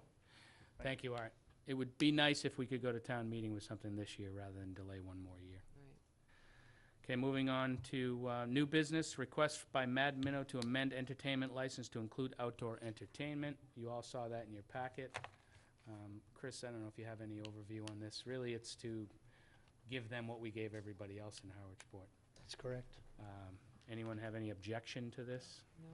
Can I get a motion, or do you just need consensus? Yeah, I was gonna say, we could do, well, why don't we do a motion, but I didn't notice specific hours, and we should be the hours consistent with what the board has previously voted with other establishments. I just wanna make sure that that's in the record. Julie, you want to take a shot at that? Yeah, sure. Mr. Chair, I move that we approve the request by Mad Minnow to include outdoor entertainment in their license, and that it is in conjunction with the current bylaw afforded to all other businesses with outdoor entertainment. Current rules of the board, not bylaw. Current rules of the board. I'll second that. I will note that in their license, they're asking from noon till 10 p.m. That's inside, though. Inside, yeah, okay. They did allude in there that they wanted outside in the middle of the day. They weren't looking I to thought so. really- Yeah. So, I'd like to ask about that, though. I thought we as a board allowed entertainment inside to go until midnight. yeah, this is strictly to add outdoor. They already Outdoor. have indoor. I know, but shall we, so they didn't ask. But I thought it's just blanket, anybody who has indoor entertainment. No, we didn't make it. No. Okay. Any other discussion? No. All in favor? Aye. Aye. And just to mirror what Cindy said earlier, Harwichport over the weekend was, and the chief's sitting here, I don't know if he wants to comment, but it seemed very peaceful, and it seemed like people were having a really great time, and Port Summer Nights, obviously the police were well represented down there, but the businesses did really well. So it seemed. Okay, revisit policy on boat storage in the harbor management plan. John? Yeah, I'm gonna defer to John. Just as you all have it in your packet tonight, John wrote a memo on this. There was a request at town meeting to change boat storage from what's currently a 3-year to and correct me if I'm wrong, John, to a 10-year. That was ultimately voted down. The policy was written and approved to allow private boat owners to store in the parking lot, as well as to go out to bid for other marinas. So that's a good enough overview to start, John? Yes, sir. Mr. Chairman, members of the board, John Rendon, Harbor Master. So, really the intent of my memo is to get clear direction from the board on which direction we want to go, because the sentiment, as I say in the memo of town meeting, was that we don't want to go to a 10-year lease. I guess I've been under the understanding that we can continue to do boat storage as we have done in the past prior to town meeting, which is essentially the authority of the board to issue a lease up to 3 years. And so I know, currently the way we are doing boat storage in accordance with our harbor management plan is this department has the ability to work directly with the customer if the customer wanted to do boat storage and we had room within our lot, and it would only be the west lot, because the east lot we can't do winter boat storage because it is a public access facility, similar to why we can't do it currently at Allen Harbor. That the board approved last November for us to be able to do that. And so we had one season, and it was approved back in November, so it was late in the season, so we really didn't have the opportunity to really get the word out or be in a position to offer it to a large number of boaters. But we had 3 boats in our parking lot, the west lot, that we went directly with the customer. I also put out for bid to commercial providers, the opportunity to lease, or we actually entered into a 1-year license agreement, not a lease, because of our pending landside project. But I put it out for bid for folks to be able to put in a bid to use town property. We only had one company, and that was Allen Harbor Marine, who put in a bid, and therefore we issued a 1-year license with Allen Harbor Marine this past winter to do winter boat storage on the Downey property. And so I have 2 agenda items here. The next one is, you know, whether we can continue to extend that license for another year until we get past the construction that's upcoming. But the bigger issue really, Mr. Chairman, is, you know, whether the board wants to change the current regulation or continue on the track that we're going. Thank you for the overview, John. Sure. You know, my sense is, town meeting, I think there was a fair amount of very good comments at town meeting. I know one other business owner spoke, and he was an objection to private owners being able to store their boats on town property, in essence competing with the private marinas. I personally agree with that. I think the town shouldn't be involved in storing private boats. I know we've had a long standing agreement with Allen's Harbor Marine, the Nichols family, I believe, and now Craig is with us tonight. And that was changed and moved to Saquatucket Harbor because of state money we took to do a project in the parking lot at Allen's Harbor.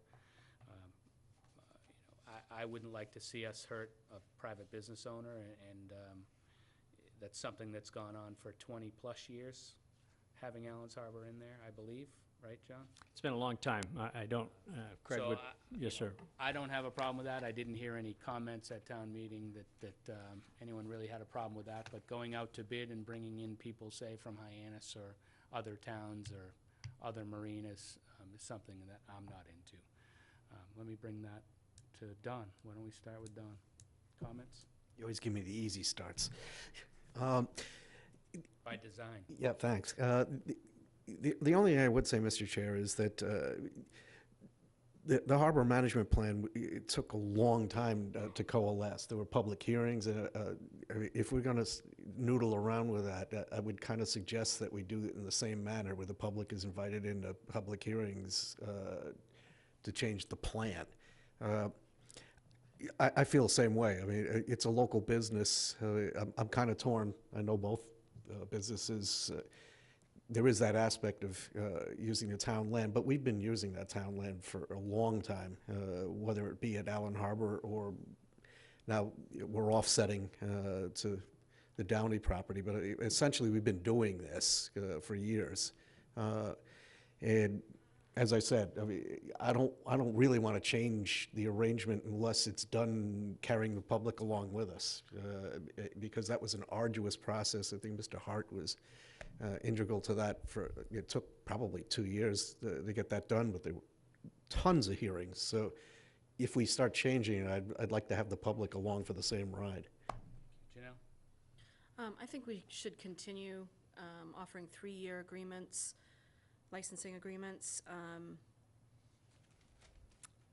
Perhaps in lieu of the town contracting with private boat owners, we could add those spaces for the high bidder. At this point, it's Allen Harbor Marine.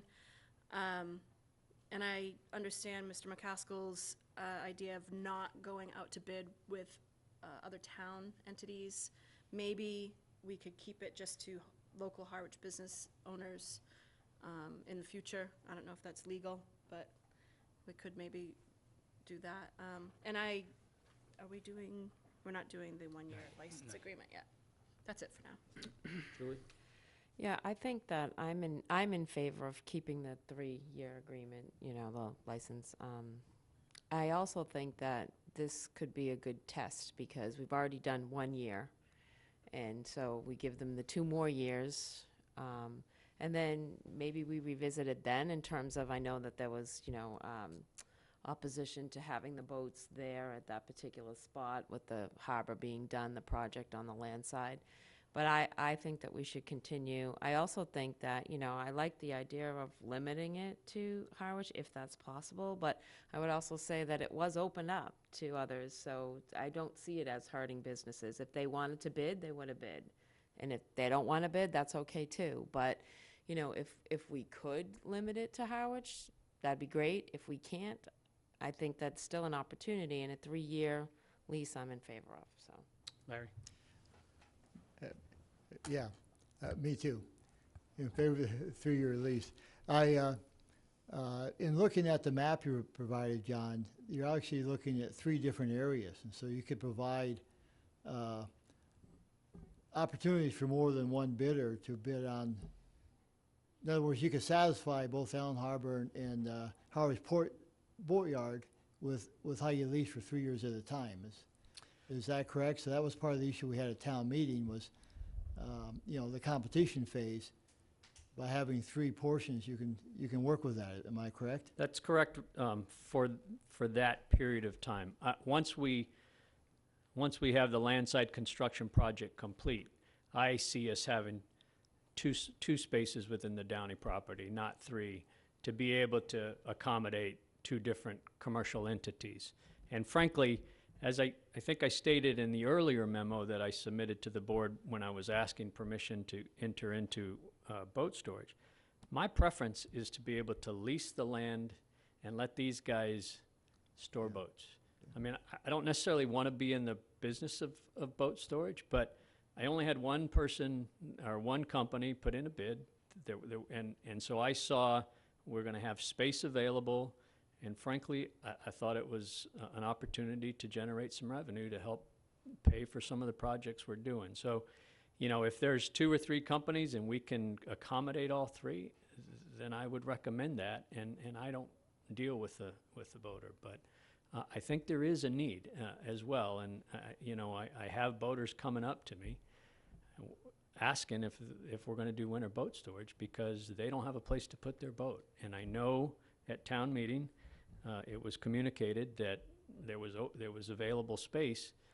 I'm not sure that's always the case. So, Chris, we had this conversation the other day in the agenda meeting, or with John. License agreements don't fall necessarily under the procurement law, or do they fall under the procurement law? Yeah, I think that this is a little bit twofold. A license agreement in and of itself does not fall within the procurement law.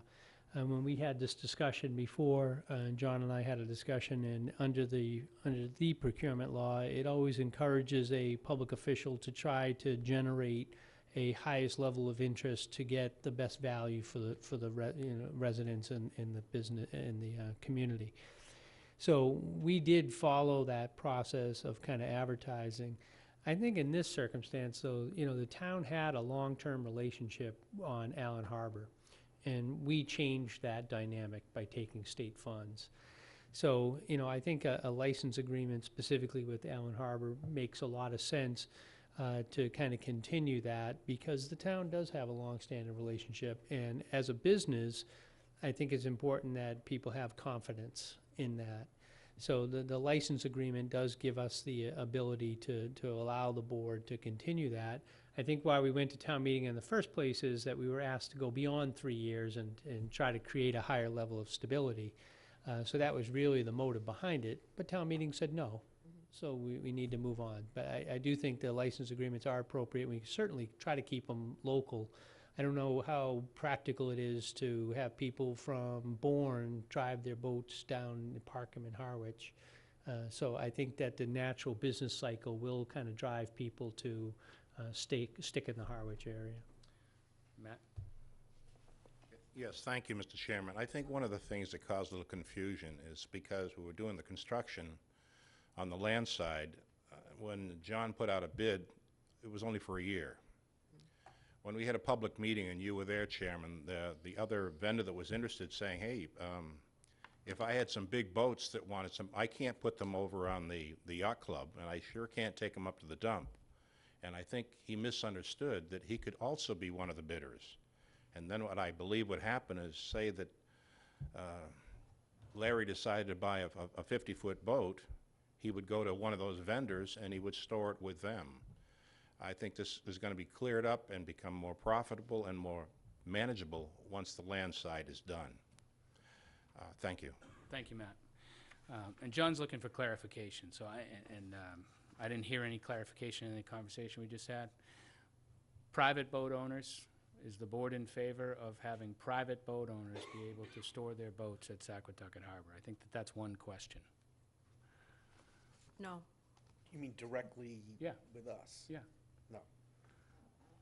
Without an agent in between. No, I like the, as I said, if we could lease 2 or 3 portions, and then they can decide who takes those spots. That's what I'm for. Julie? Yeah, I feel the same way. So no private boat owners? No, yeah. They go through a marina that bids on the space Right, and gets the space? exactly. Okay. So that's a change to our harbor management plan, just to be clear, because currently our harbor management plan allows that. And when did that change? That was my next question. November, last year. Last year, I November. have it here. It was approved at the November 28, 2016 Board of Selectmen. Board meeting. of Selectmen meeting. Yes, sir. Was there public hearings? It was, yes. Okay, prior to that? Yep. Okay. And I do think, John, maybe you can help me with this, that the harbor management plan is something that's presented to the board and voted by the board. So John would have to make that revision and put in here what the board would allow, and that change would have to be formally made. Correct. And, you know, especially because there's a fee involved, you guys set the fees, so I had to come to you for approval, and I'll have to come to you with, So by consensus, I He'll be think back. you just heard, rewrite it. Okay. Maybe we'll have a public hearing on it. And, That would be my recommendation. okay. Craig? Craig LeBlanc, owner of Allen Harbor Marine Service. Just want to speak specifically to the length of any lease or license, whatever we decide to go with. I believe the relationship with my business in the town is probably closer to 30 years. Nobody actually remembers. It's always had been a 3-year renewable lease when we had the parking lot right next door. I think it was 2 leases ago, the idea of a 2-year mutual option to renew came in, which was great. The biggest thing from my perspective as a business is the security of as long of a relationship as I can get. 3 years may seem long, but we're only talking about the half of each year, and not knowing every 3 years if I'm going to have a place to store boats for the next year, and that decision might not get made until October, I think is when the bids go out. It's a very hectic period where every 3 years we're wondering, well, we're going to get outbid and lose the Allen Harbor storage lot. And I believe, as the story is told, there hasn't been any competing bids, but I never know that. Last year with the 1-year license agreement, I understood the town's position. I went with it anyway, knowing that it was just for a year. But that security is huge. If it's a year to year, I don't know that I could go along with that. I wouldn't be interested in that moving forward. 3 years is a little better, but I'll be at town meeting next year advocating for 10 years, and I'll get up and speak and explain why 10 years works. So that's just my perspective, that the longer the term, the better chance you'll have, certainly, of me continuing to bid on these leases. But if it's the short term, that's not a good plan for me going down the road. And at some point, I'll have to look for alternatives. And I've probably 30 boats were stored there this year. I'm going to have another 30 more that I can't fit on my other 2 storage yards. So if I don't have the town's property, and wherever it might be, I need to go somewhere.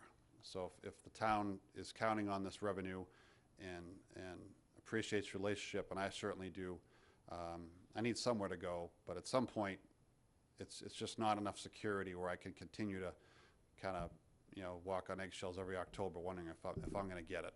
I need more security for this to make sense for me long term. Thank you, Craig.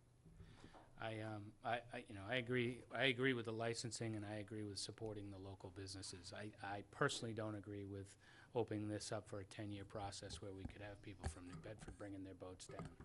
This is supposed to be us supporting our community and supporting our local business owners, and that's my own opinion on that.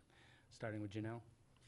I agree. I was going to say that I would like a longer term, but I think if we limit it to just, Harwich businesses, there's no reason we couldn't offer a 10-year or a 9-year or whatever it is agreement. And I don't know how much space you would need if you were going to run out of space at Saquatucket Harbor itself, but I had suggested that until we figure out what to do with the West Harwich School, perhaps that would also be an area that you could store boats. Just something to throw out there, something to think about. Thank you. Don? Thank you, Mr. Chair.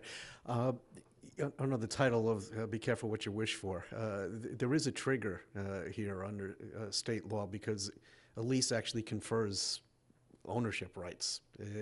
Through you, Mr. Chair, to the town administrator, what is that period where we would have to go to town meeting to approve that kind of a contract? Any lease would have to go, anything beyond 3 years would have to go to town meeting. Thank you. Thank you. Any follow-up, Julie or Larry? No. Larry, all set? Julie? You know, I wouldn't be opposed to a longer-term lease either, but again, to that point that we limit it to Harwich residents, businesses, so. If I could just add one point, Mr. Chairman. So the lease agreement that we had, the last lease agreement that we had with Allen Harbor Marine was for 3 years, and in the lease agreement, it allowed the lease may be extended for up to 2 additional years with the agreement of both parties. So I think that's very helpful, and indeed, we did extend it for 2 years on top of the 3. Thank you. So, John, did we clear, is it fairly clear what we're asking? So it will be clear, I think, once we get, so this coming year is kind of unique because of the construction, so I'm asking that we extend his current license. I'll I take know that you up are. next. So moving forward, though, I understand that I have to submit a change to the harbor management plan, essentially not allowing our department to work directly to the customer for winter boat storage, and I'll do that. But at the, after next year, are we going to do 3-year lease agreements? Is that what I'm hearing tonight? That's what you're hearing from me, and I think that was the consensus across the board. Don, do you know? 3 years or longer, I mean, Okay, I think but that- not yearly licenses? No. Okay, thank you. I understand. Okay. Matt? Yeah, Mr. Chairman, I want to be clear. The charter specifies the Waterways Committee makes the changes with the harbor master. So what we're talking about is changing that regulation about the harbor master renting to individuals. Correct. When do you want us to put together any changes such as you're suggesting here? Do we look toward town meeting to, I mean, we've got this year. When I do don't we s- look at the other changes? I don't think we need, other than the change in not renting to personal individuals, I don't see any other change needed. We've had 3-year licensing agreement, we're talking about 3-year licensing agreement. You've got 3-year license with a potential 2-year extension. Right. Okay, we're staying with that? I don't see, nobody's opposed to that, so, All right, then we'll work on the other part. Thank you. thank you. Okay, next up on the agenda is the request by Harbor Master for a 1-year extension to the license agreement between the town and Allen Harbor Marine Service for winter boat storage. Can I get a motion on this? So move. Second. Moved and seconded to extend and give a 1-year licensing agreement to Allen's Harbor Marine. Any discussion, Janelle? I would like to amend that, because I think it's important for stability that Allen Harbor knows they can actually stay there until we finish the landside project.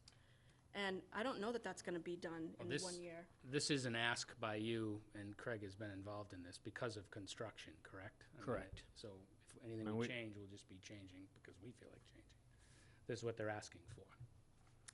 Okay. So you can amend it if you want, but this is what they're asking us for.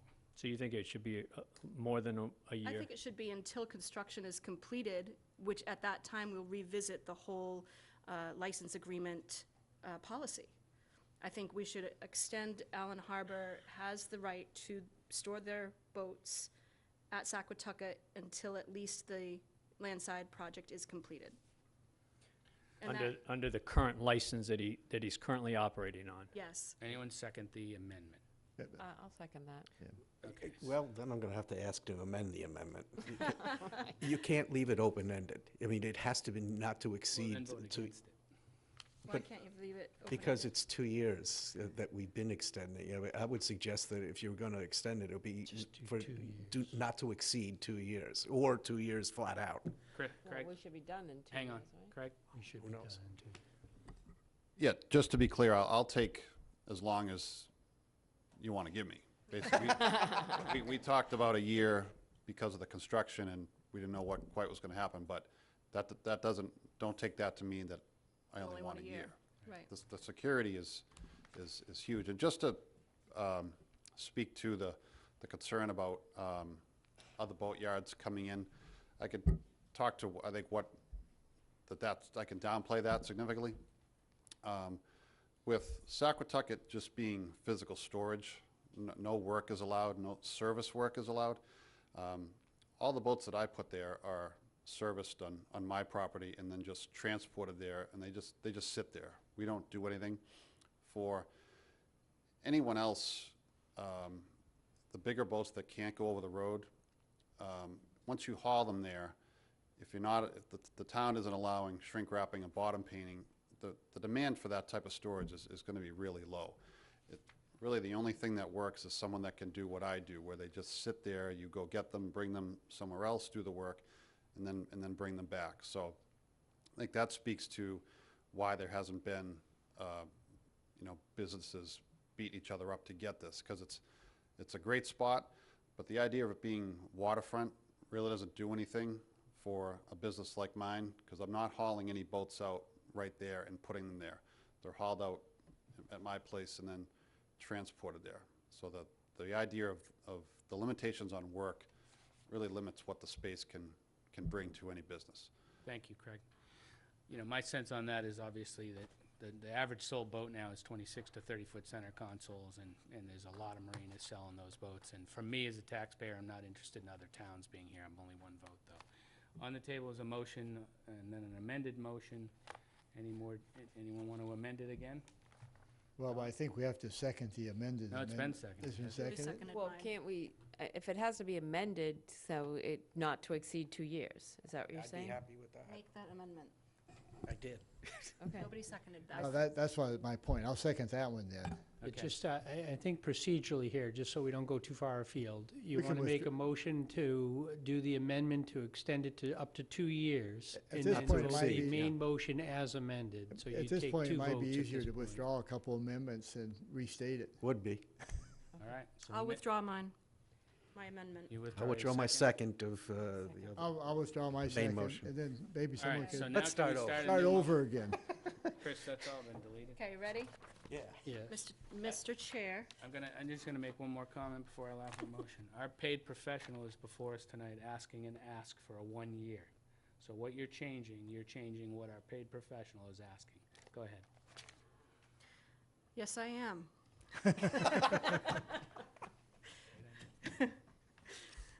Mr. Chair, I move that we extend the license agreement between the town and Allen Harbor Marine Service for winter boat storage not to extend 2 years. Exceed, excuse me. Second. Okay, it's been moved and seconded to extend the license agreement with Allen Harbor Marine not to exceed 2 years. Any discussion? All in favor? Aye. Opposed? Aye. Thank you, John. Thank you. Okay, moving on to Saquotucket Municipal Marina Landside Renovations Update. John. Mr. Chairman, members of the board, I believe in your packet is the memo that I wrote. It was actually a couple of weeks ago, so it was intended for the Board of Selectmen meeting. That kind of gives an update on where we're at. Many of your department heads have worked extremely hard on this project, and I just want to start with that. We've had, since town meeting, we've been working real hard with the project at hand, and all of your regulatory department heads have been involved, and I think we're getting real close to being able to put the project out to bid. We went to Conservation Commission last week, and tomorrow night we're going in front of the Planning Board, and we go in front of the Board of Health, and we're hoping to do well at both of those, and then we're getting ready to put the project out to bid shortly thereafter. The date right now is July 12th, which would be Wednesday. So I know there has been some questions with regards to the cost of the estimated cost of the project. I have some questions regarding funding, and we have applied for 3 different grants for this project. $1 million grant through the Seaport Advisory Council, or Seaport Economic Council. Our conservation agent submitted a grant request through Coastal Zone Management for a $500,000 grant request, and Mr. Hart put a lot of effort into writing a grant through the Mass Architectural Access Board for ADA accessibility grant for $250,000. So we don't have any decisions on that yet. We're hoping to hear real soon on the CZA grant. I did hear from the Seaport Advisory Council that they're going to push the review of the grant that I wrote they were supposed to do the review and make a decision in August. That was pushed to January because of our current grant that we still have pending with the water side. And I don't know that there's been any movement. I know we had a visit and we had some discussion, and unfortunately I had to miss that because we got a case and I had to depart, but I think it was a positive visit, it seemed like. So, you know, we're working real hard to try to get the project within budget. Went to town meeting, got approved for $3 million. You know, the estimate was $3 million, and when it went to 95% complete, that estimate went up to 3.6. And so I'm real interested to see how the bids come in. We have done some work to try to reduce some costs since then, to try to get it back down towards the $3 million range without losing the integrity of the project itself, and I think we've made some headway there. So we also, I think, as states in the memo, we're putting out 3 different contracts, 3 different bids. Contract 1 is going to be all the buildings and boardwalks that our architect was responsible for designing and is preparing the bid package for. The second contract is the site work, which our town engineer has prepared, and that will be going out for bid. And then our third contract is the septic system, which Moran Engineering has designed, and that will be going out for bid. And so they're staggered to try to, again, hopefully get a good price so that we're not paying for whoever gets the contract to go out and add on top of the subcontractors that they have to hire to do that work. So that's where we're at. I'm real excited to get the bids in, at least get the bid out and see how much interest and see what the numbers are. So I'll answer any questions you have, Mr. Thank you, John. Sure. I met with John and Chris last week, and we went over some of this, so I'm going to make a couple comments and then open up to the board. John, I was a little surprised to see the April 18th email from the architect at $3.6 million and change. And I went to the Waterways Committee meeting, the last one, and it was nice to hear you say they're only estimates. That's not what we're coming back at. But based on that $3.6 million design, a few numbers stood out, and one of them was the seasonal snack shack, which I know you have down as an ad alternate. But it went from what was $172,000 to $320,000, which is I think it's about a 76% increase. What really struck me was $469 a square foot. And as a taxpayer, I can't stomach the thought of us approving anything where somebody could charge us $469 a square foot. Looking at the garage space, which was referred to then as the multi-purpose building, that went from $214 a square foot to $283 a square foot. The decks and boardwalks went from $29 a square foot to $41 a square foot, and so on and so on. And there was no site work in there, you know, so we really didn't have a sense of what the pavement was going to cost.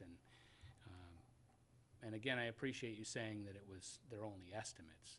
But to me, town meeting voted a $3 million project, and I hope that we stay in that $3 million project. And I've heard the chairman of Waterways mention the support on this project, and the support on this project has been overwhelming. And the public hearings were based on the original design that came before us, which then was estimated at $5.2 million.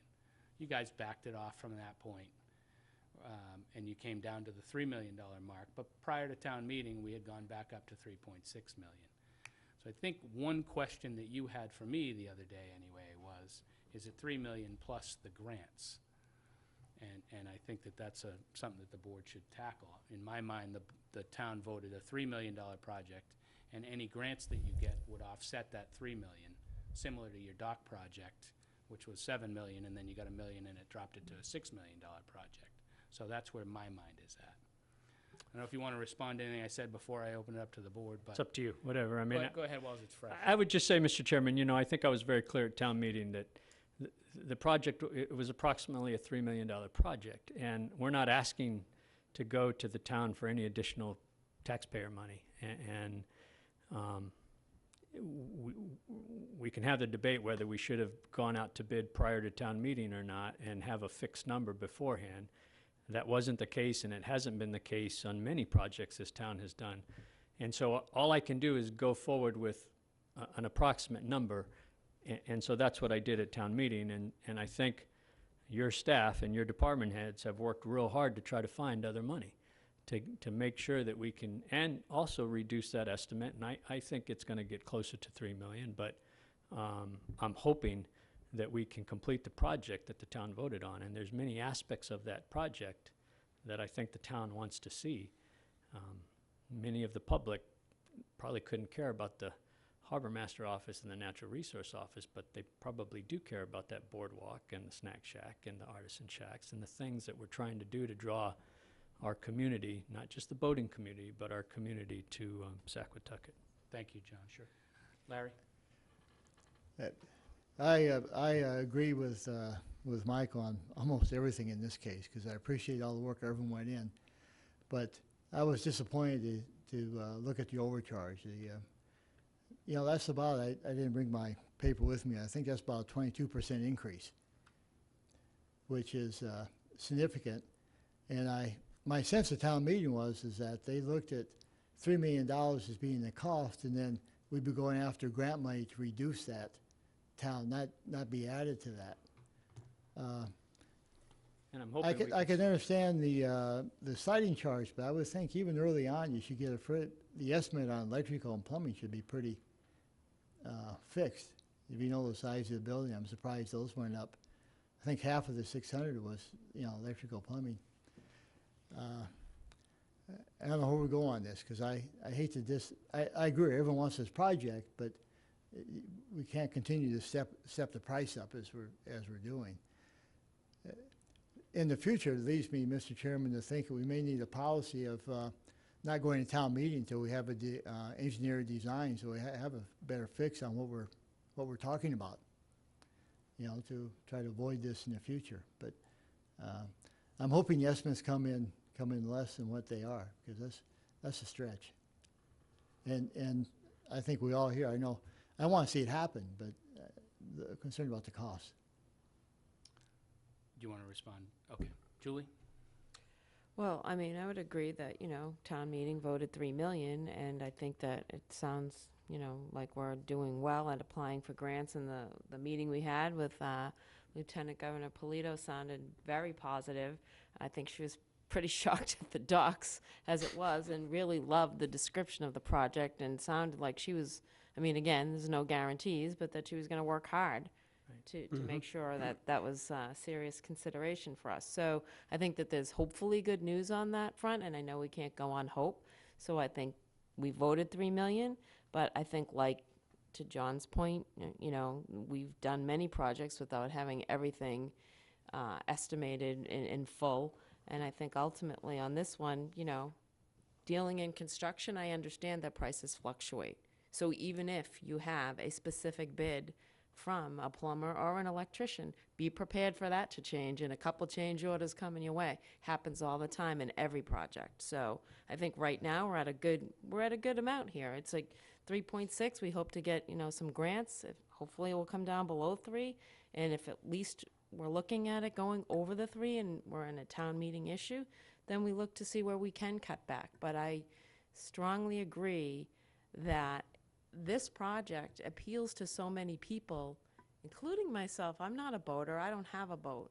But, you know, to have artist shacks, to have a snack shack, to have a place to sit is something that this entire town only has one place to really do that. So I think to kill the idea of a $600,000, we spend that in a heartbeat on a million other things. So I just hope that this moves forward.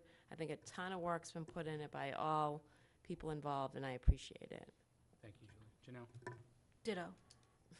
Don? Thank you, Mr. Chair. I would agree in concept with everything that was just said. The problem that I have is, in my experience, if you took the name of this project out and it was approved at town meeting with a funding source, and the project came in with a bid in excess of that, it would be a non-starter. You wouldn't be doing it. Secondarily, it's stuff of government. We could get the grants, but they require us to accept the grants. And we would have to be saying to town meeting that we are augmenting a town article that they voted on. 2 times. They voted on it in town. I mean, Larry can correct me, but I think the idea of a funding source for the finance committee is a separate and distinct discussion from the actual agreement with doing a project. We're augmenting that. And I would also agree with what Julie said. I mean, we probably should have had some sort of like 20% contingency built into it so that it was able to be done, but we kind of whittled it down. It's a 2-part vote. I mean, when you go to town meeting, it's, do you agree to this project with this funding source? And then there's a second round where you go to the ballot box because we were doing a borrowing for it, a debt exclusion, to bond it. And the problem that I have with the grants is we have to be mindful that we have to vote to accept the grants. Julie? So I understand that, but at the same time, in terms of that process, there's nothing to say that we can't go forward with this project, and then we go back and we say, and by the way, we got $1 million grant or whatever the amount is.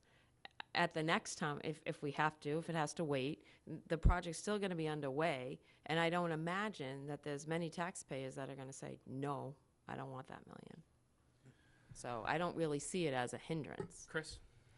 Just a couple comments. Certainly working in close coordination with the committee and John, and have sat in on several discussions.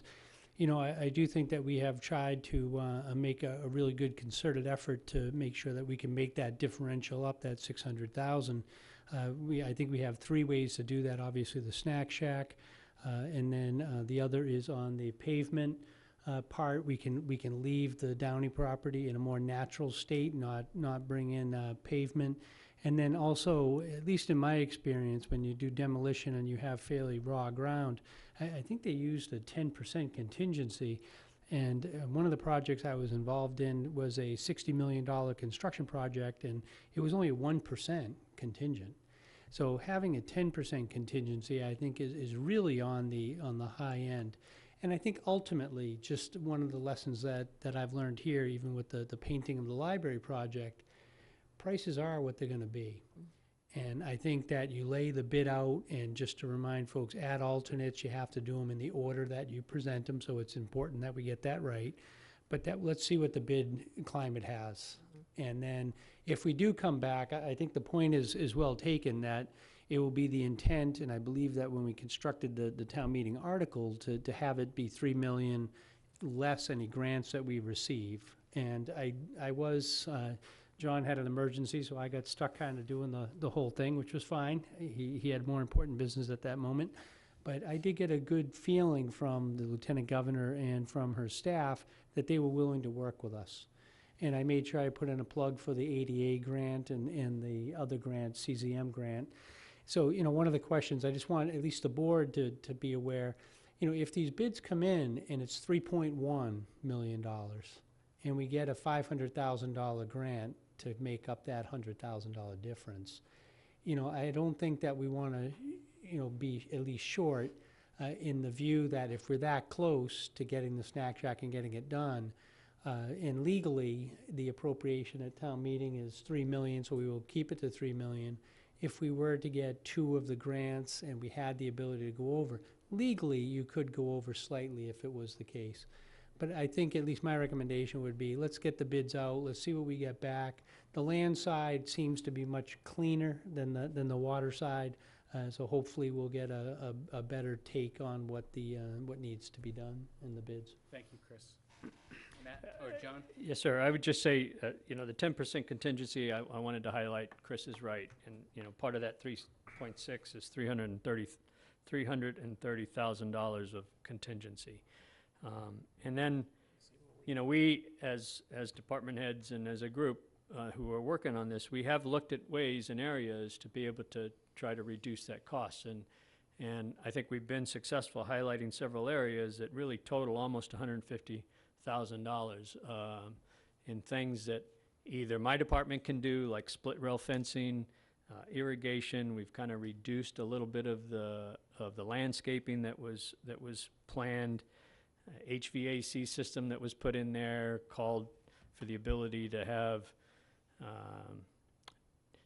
hot and cold and different zones. It was way above what we needed, so we reduced that to just, you know, so we have worked hard to find areas where we can try to reduce the scope a little bit and bring it closer to that $3 million Thank you, John. number.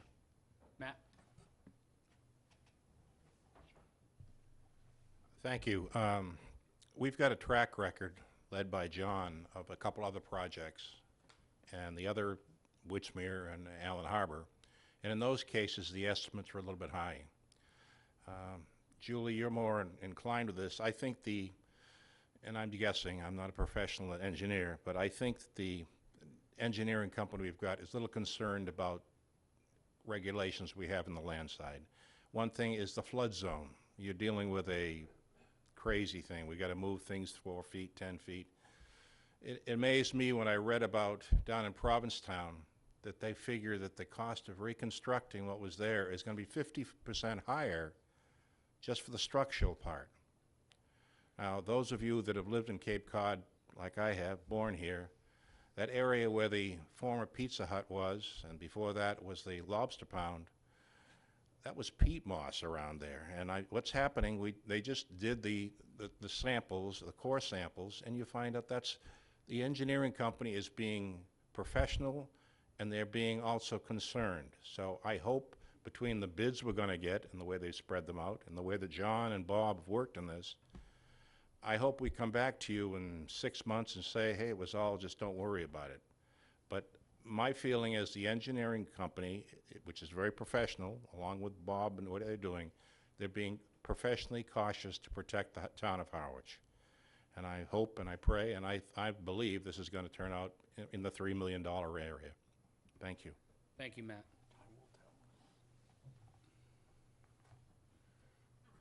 My name is Hugh Drummond. I'm a Harwich taxpayer, and I'm in favor of the project. I'm appalled that you're including a snack shack or a restaurant for $320,000. To me, you should eliminate that.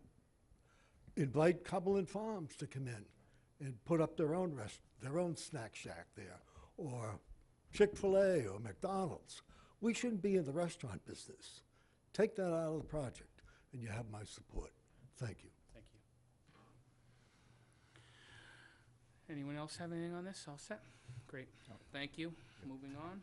Update on FY17 legal fees, and then I'm going to add E to this as well. Discussion on legal fees and other related legal matters. So, as mentioned earlier, we started tonight's executive session with 30 lawsuits that we're currently involved in, and kind of got an update on those. So a fair amount going on in the town of Harwich. Based on reports from the finance director today, we look like we're at about 193 or 195,000 total expenditure on legal fees for FY17. So I'm going to open it up for comments from the board. Janelle. Mr. Chair, during executive session, we were told that there were only 18 active cases, right? Because the other ones are actually closed. So though the agenda has 30, from 19 to 30 those cases are actually closed, which is a good thing. I believe there were 6, Chief, of people who are appealing the decision by our police chief not to grant a license to carry. So that's a lot. Now we're down to 12 because those 6 really don't, to me, they don't count. They don't count like, town. That's personal. So I just want to be clear for people what exactly we are dealing with. And I believe some of these go back to, like, there was one to 2009, I believe. So a lot of these cases, we are not being charged for, they're just stayed. And I just want to be clear for people who are watching and will watch this video tomorrow. Larry? Thank you for that. My only quick comment is that I think as opposed to the first year I was on the board, we had some concern about regulatory actions that some committees or boards would take would not always carefully follow the regulations and laws, and we'd get in some trouble. And I was very pleased to the response we got from our legal team was that our department heads are very careful in our committees to apply very strictly with all the regulations and so that's not a concern when we're going forward. They're legal cases on merit, but not on the law, and not on our regulatory responses to that. So I take great heart in that, on how well we're handling this. Julie? I would agree, and I think that overall, when we're looking at this, I feel the same as Janelle in the sense that, you know, the issues with the suits against, you know, taking away somebody's right to carry a firearm, and I think in particular, many of these were after somebody has been charged with something and, you know, in litigating in court. In addition to that, I think a lot of what we're dealing with conservation, and then in particular, we have the can I say that? Church? No? Can I? You can mention church. No details. So in terms of the suit with the church, in those particulars, I think that, you know, that's another big chunk of change. So I think overall, it isn't as disturbing or as alarming as it might have sounded. And unfortunately, you know, legal costs add up fast, and it is what it is. So I think we're doing a good job, and I think our department heads are doing a great job, so. Thank you, Mr. Chair. I'm coming from this from completely the opposite direction. It's all valid, and I was heartened to understand that everybody's doing their job and they're conforming to the laws and regulations. I guess metaphorically, it comes a time if you're spending more money on a taxi than it would cost you to buy a car, then you have to start looking at maybe the way you're doing it is driving the cost. It's task-driven. So if they have to respond, if they have to go to court, make an appearance, if they have to draw up documents, that goes on their legal hours. I'd be interested over the course of this year to look at the difference between that kind of representation and in-house representation. I mean, we don't pay our health director based on how many different things have to go in front of the Board of Health. We don't pay the town administrator based on tasks. My question is, have we hit that wall where it would be cheaper and maybe even better to have our own representation in-house and then only go out for extraordinary reasons to you know, commercial counsel? Janelle? I understand what you're saying, Don, but I don't think we're ready for that yet, because with KP Law, we don't have one counsel, we have a team. So there are many eyes looking at the same situation. They have an assistants, you know, the what do you call them? Secretaries, I don't, whatever. Paralegals. Paralegals.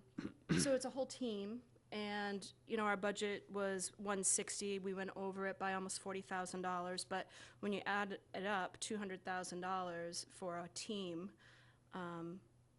to me, is actually less expensive than having one attorney with benefits working for the town, in my opinion. Julie? I also think that, you know, in these scenarios, a lot of these lawsuits also, you know, related to conservation, and so in that regard, those are some particular expertise that I don't necessarily know, even if we had our own in-house, that they could handle all the variations in all this. And you need to have those particulars. You also wouldn't have all the information necessarily that was going on in other towns and how to approach them best. I also think that, you know, even conservation has offered mitigation, and if you're in a situation where people are going to still deny that they'll move forward with mitigation, even though they could have had an opportunity to reduce their own legal costs, plus ours, of course, then you're kind of up against a brick wall, so. Chris, do you have anything to add to that? Just one of the things I wanted to, just two things really, points. One, just when you look at the FY17 budget, which we're in the final stages of, we spent about 195, 151 of it is related to KP, which is a wide variety, which I have had in my past experience, not necessarily in-house, but a local attorney and then an outside firm. And at least in my experience, it's interesting that the local attorney is limited. Attorneys tend to specialize and they farm a lot out. KP, you do have that ability because they do have a pretty good stable of attorneys.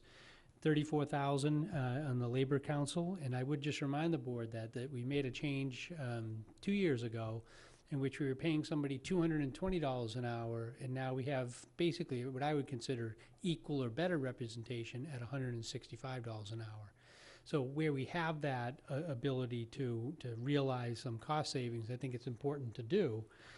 34,000, the reason for that is we have two labor contracts that are up. So you're always going to spend a little bit more when you're doing labor negotiation.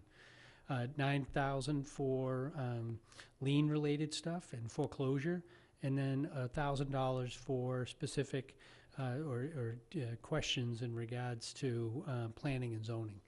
So, you know, you look at that, and it is pretty broad-based, and I always say, you know, we don't really go out and sue people actively, so a lot of this stuff is just defense work that the town's engaged in, and it's really hard. I think the most we can do is try to train boards and committees and department heads to write good decisions that are defendable up front, so when you do get sued later on, we have a greater chance of winning. And I will give KP Law, you know, a lot of credit that they are very diligent and they don't lose very often.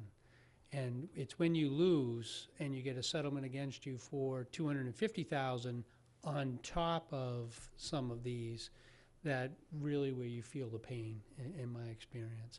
So I think we do have a pretty good team that represents us now, and I think the more we keep on top of it and monitor that, that's really the best way to control the costs.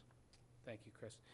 I have to say I agree with Don, and nothing against KP Law is great. John Giorgio represents us. I believe he represented us for free tonight to give us this update.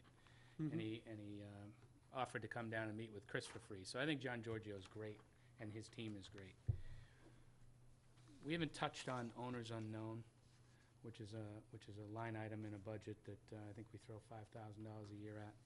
We haven't touched on whether or not we're going to try and work on our own tax liens. I think the last proposal was to sell them to another company and let them go in and foreclose on everybody. And how much of this money is, or non-difficult things, I would say. I mean, if chief makes a decision to pull a license to carry because of an infraction, do we need to pay KP Law to represent us on that? And how many little things and how many opinions do committees go for that would warrant in-house counsel? I mean, I think we could probably, I want to guess that we wouldn't be the only town to have in-house counsel. But it seems to me that, like IT, there's an awful lot that we probably could help our committees and help our regulatory boards by having somebody in-house, even with grant writing. So I personally would like to see maybe a study on what other towns are doing, and to think that we're going to go out and spend $200,000 to get somebody to be an in-house lawyer is absurd. We'll still need specialty counsel for specialty things, but how much can we take away if we do it in-house? So on the One Cape meeting, we were given a survey by the county, and the county wants our feedback on what services we want. Well, if the county's representing everybody on Cape Cod, then why doesn't the county have a legal team? So that's an opportunity, and I did speak to one of the commissioners about that, and they thought it was a great idea. They could hire a chief lawyer with some staff and bill the town hourly a lot less than we're paying. So, you know, for what we have now, we went $40,000 over budget, and our legal bills were $200,000. In the general scheme of things, with our $64 million budget, may not be a lot of money, but it is a lot of money. So we should explore, in my mind, looking at an in-house legal counsel. Willow Street's been long before you, Chris, and probably be long after both of us. But that's been started and dropped, I can't tell you how many times, and that seems to me to be a pretty easy thing that we could do in-house.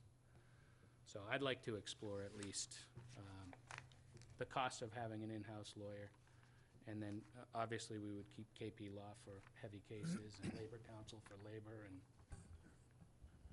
Julie? So my only response to that is I think the regionalization idea is a good idea. I mean, especially if they're going to be able to hire people who can also have that expertise. Because it doesn't do us any good to have a general lawyer who's going to address things on a regional basis if they don't have the background in fighting those, because that's only going to cost us more money if we don't have good representation. So I think we have to think, I think regionalization, I'm all in favor of any way that we can look to the county to save some money, and I think maybe we could do that. Maybe they would have the budget to hire a couple different types of attorneys.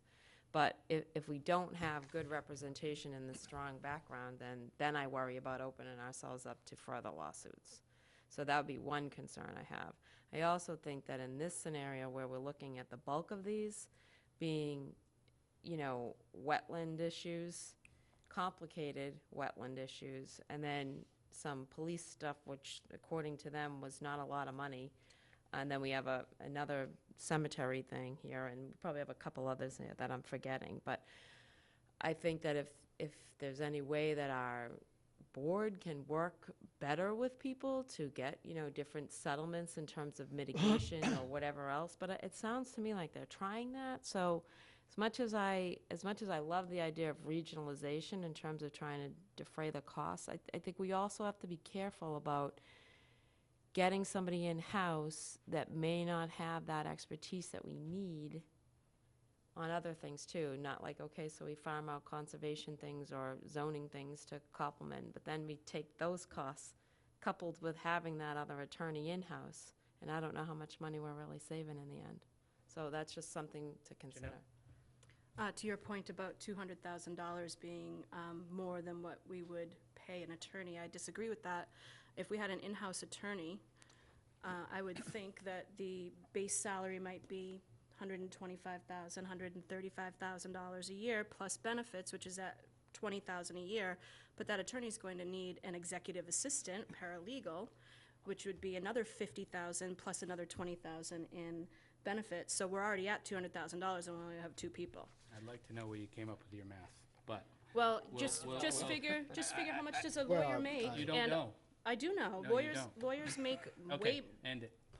Thank you, you made your point. Chris? I just want to say, Mr. Chairman, I've given some thought. I was actually pretty successful in my last town to have a legal budget that constantly went over and brought it under. So, I've given a lot of thought here, and I think there are opportunities. One opportunity in particular, on Willow Street, that's a great example. We hired an attorney to go and start doing title search. We don't need to have an attorney do title search. So there are things that I think we can do where we start to refer to title examiners initially that we're going to pay, maybe $30, $40 an hour to, or maybe higher, but significantly less than what we'd pay an attorney. So I think that in terms of management, that's the kind of things that I'm kind of looking at to see what we can do to try to control costs. And then quite honestly, too, I'm looking at the list and the amount. We happen to be $40,000 over.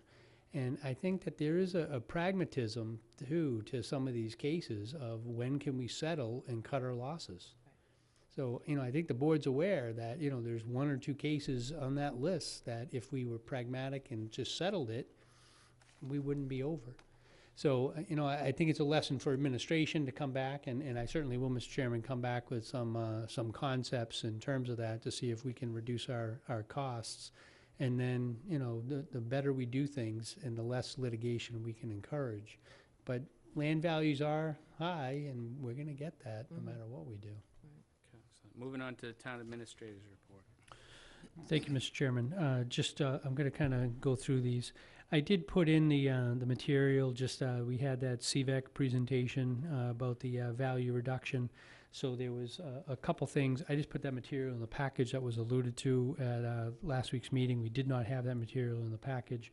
And then also Eversource, I got a notice in the mail that they are going to do a public hearing in terms of the rate schedule, July 26, 7 p.m.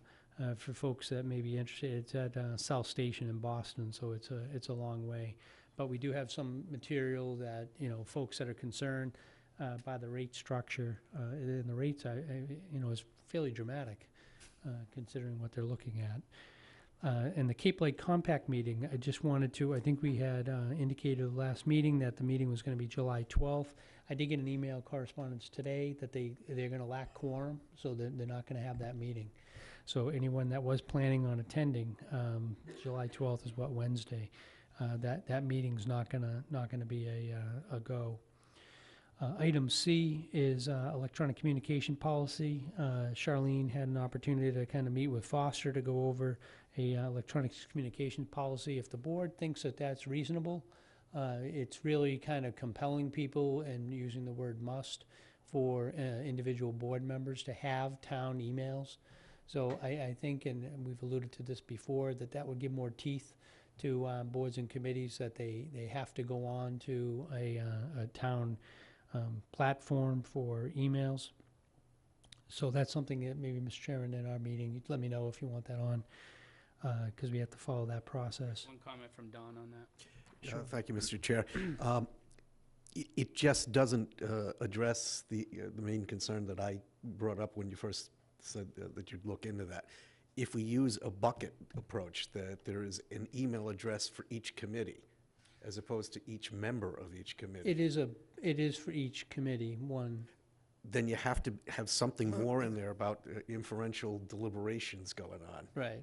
I mean, you have to. I mean, there's got to be an internal control somehow. Don, send me your thoughts on that. Chris and I will go over that. 'Cause Yeah, should that come makes back. sense. I understand the comment. On, we did receive a thank you letter from the Pleasant Bay Alliance in terms of the board's action at the One Cape Summit.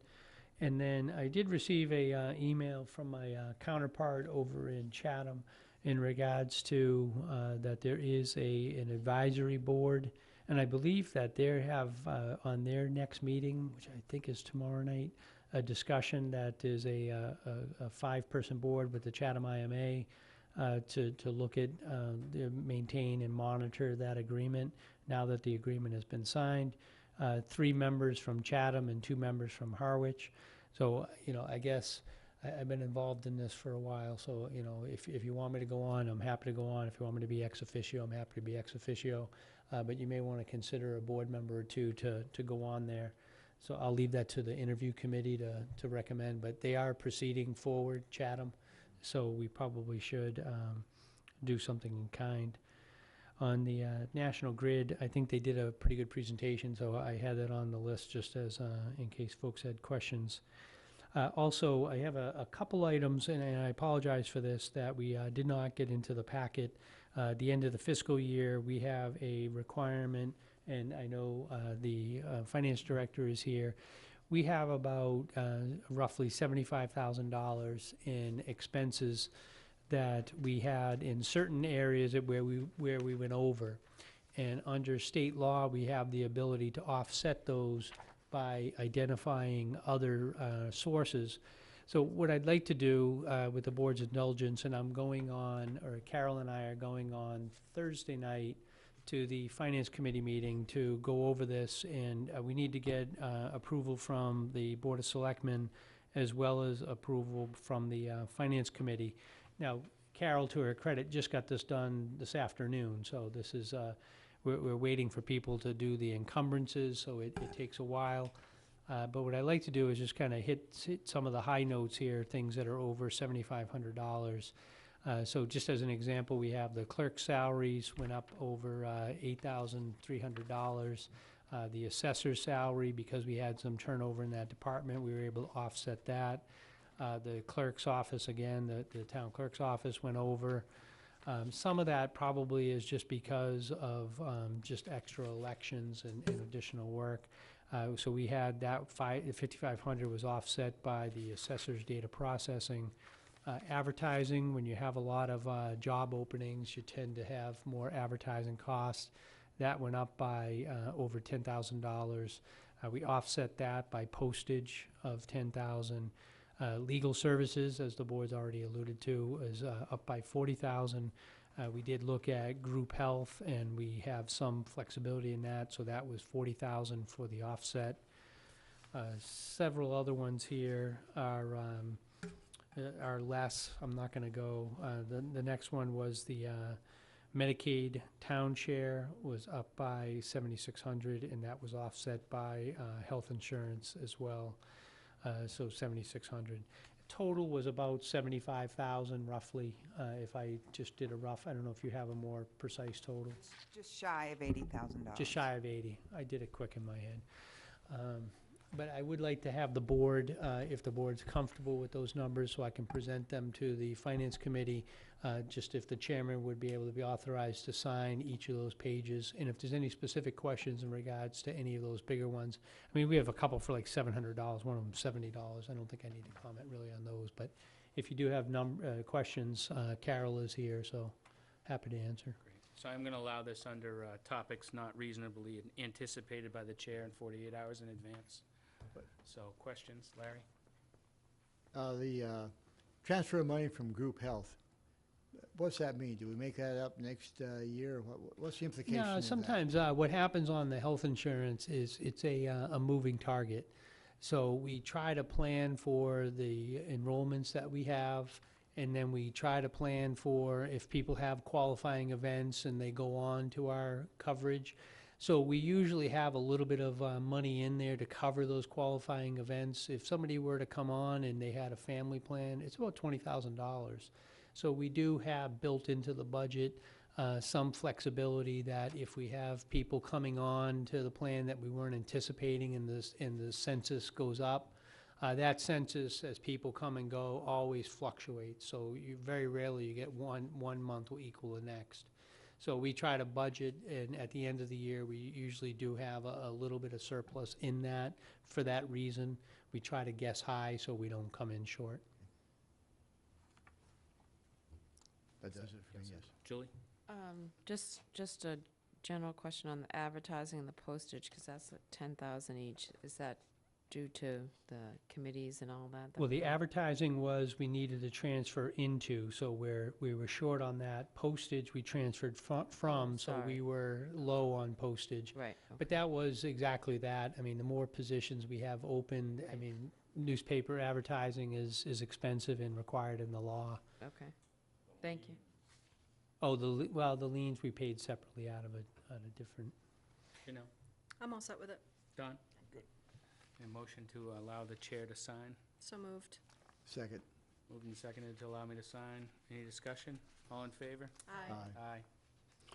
And I just have two remaining items, Mr. Chairman. You know, I like to say that, you know, I do my best, and there are some times that we make mistakes, and tonight is a night in which we did make a mistake, and I just want to, before other people hear it, I just want to make sure that, and I did send this to the board, that you hear it from me, that, you know, during some of these transition times in which we're doing the budget, and I've had now two cycles in which I've had 3 accountants in the period of time in which I'm trying to get the budget. And what I laid out in this memo is that I knew this year there was something off in my mind, and shame on me for not taking extra time to try to find it. But we had taken out the 3 positions that were being sought, the 2 additional firefighters and the 1 additional police officer as a dedicated elder affairs officer. And we took those out when I presented the budget. The Selectmen at one of their meetings, March 13th, had wanted me to put those back in. So diligently, I put them back into the budget, and we looked at doing a potential general override. At a subsequent meeting, the board voted not to do that. So I was able to pull those items off of the ballot question, so we were able to go forward. Inadvertently, in the transition, we did not remove those positions. So I balanced a budget, in essence, that was higher than it needed to be. So that created an issue. So we did have the money in the budget for the 2 firemen and the 2 fire people, 1 police, and then the respective health insurance. Now, in that circumstance, we went to town meeting, we told town meeting that we were not going to fill those positions. So administratively, I have the ability to say that we are going to freeze those funds and return those. So essentially, they will fall to free cash, so they will not be spent by the applicable departments. I did CC the departments on this. They weren't probably totally thrilled by that. That I had done the work to get it, and then we didn't take it out. But I do think when we build the FY 19 budget, we will have the opportunity to keep those positions in there. So having that built into the budget isn't a bad thing. But certainly not something that I had anticipated, not something that was intended to be done, but sometimes things do happen. So I do wish to just acknowledge that and acknowledge the correction to the budget to make sure that we don't spend above what town meeting was informed. So that was that one. And then I just wanted to thank the department heads, and I appreciate Julie came out and Larry came out when we had the Lieutenant Governor down at Saquatucket Harbor. So I thought that was a nice showing for the town to have She didn't fall off the, Oh my God, she was definitely shocked. I gotta tell you, I get on we to know that. how to make an impression, Jimmy. I get on to that, and I almost fell myself. I didn't realize quite how rickety they were, so. Larry and I were rocking it. too. Were you? Yeah, I was walking For with you, her. for Lieutenant Governor. I didn't mean that. We also had Sarah Peak. Oh, yeah, and Yes, Sarah Representative Peak, and they both seemed very supportive of it, so I just appreciate the effort, and John did get called away at the last minute, so it was nice that he had kept me fully informed, so we were able to do a good presentation. That concludes my comments this evening, Mr. Chairman. Great. Selectmen's report, Larry? Nothing. Julie? Nothing beyond that. Janelle? Nothing. Don? Wow, this is the inverse. Yeah, I just want to remind the public that the Housing with Love Walk for Bob Murray comes through the town on Wednesday. I prefer to not look at this as supporting like Housing Assistance Corporation or HESH or Habitat or any of them. You're really supporting the people and the families who are living inside those houses. So I would hope the public comes out 10:30 at the Harwich Chamber of Commerce Information Center is our leg. What day again? On Wednesday at 10:30, and pretty much take off at around 10:45 and head towards the Congregational Church. Excellent. I do have one thing. Janelle? I just want to remind people of the Cape Verdean Festival, first annual, on Saturday at Brooks Park. And speaking of, which board members will be going to that? You're going? You're going? Great. I'm going. If I understood the email that were sent, it asked for a reply, which I did reply. I didn't get the email. Yeah, we were forwarded one from Ann. Ann forwarded it to us. No, several days ago. Okay. Yeah, just in terms of, if we are gonna have 3 board members, we probably should post that as a meeting. So we can, where we know there'll be 3, we'll At least post. 3, Yeah, it can't be a casual meetup if we're all saying we're going. Great. So we can post that. Motion to adjourn? So moved. Second. All in favor? Aye. Aye.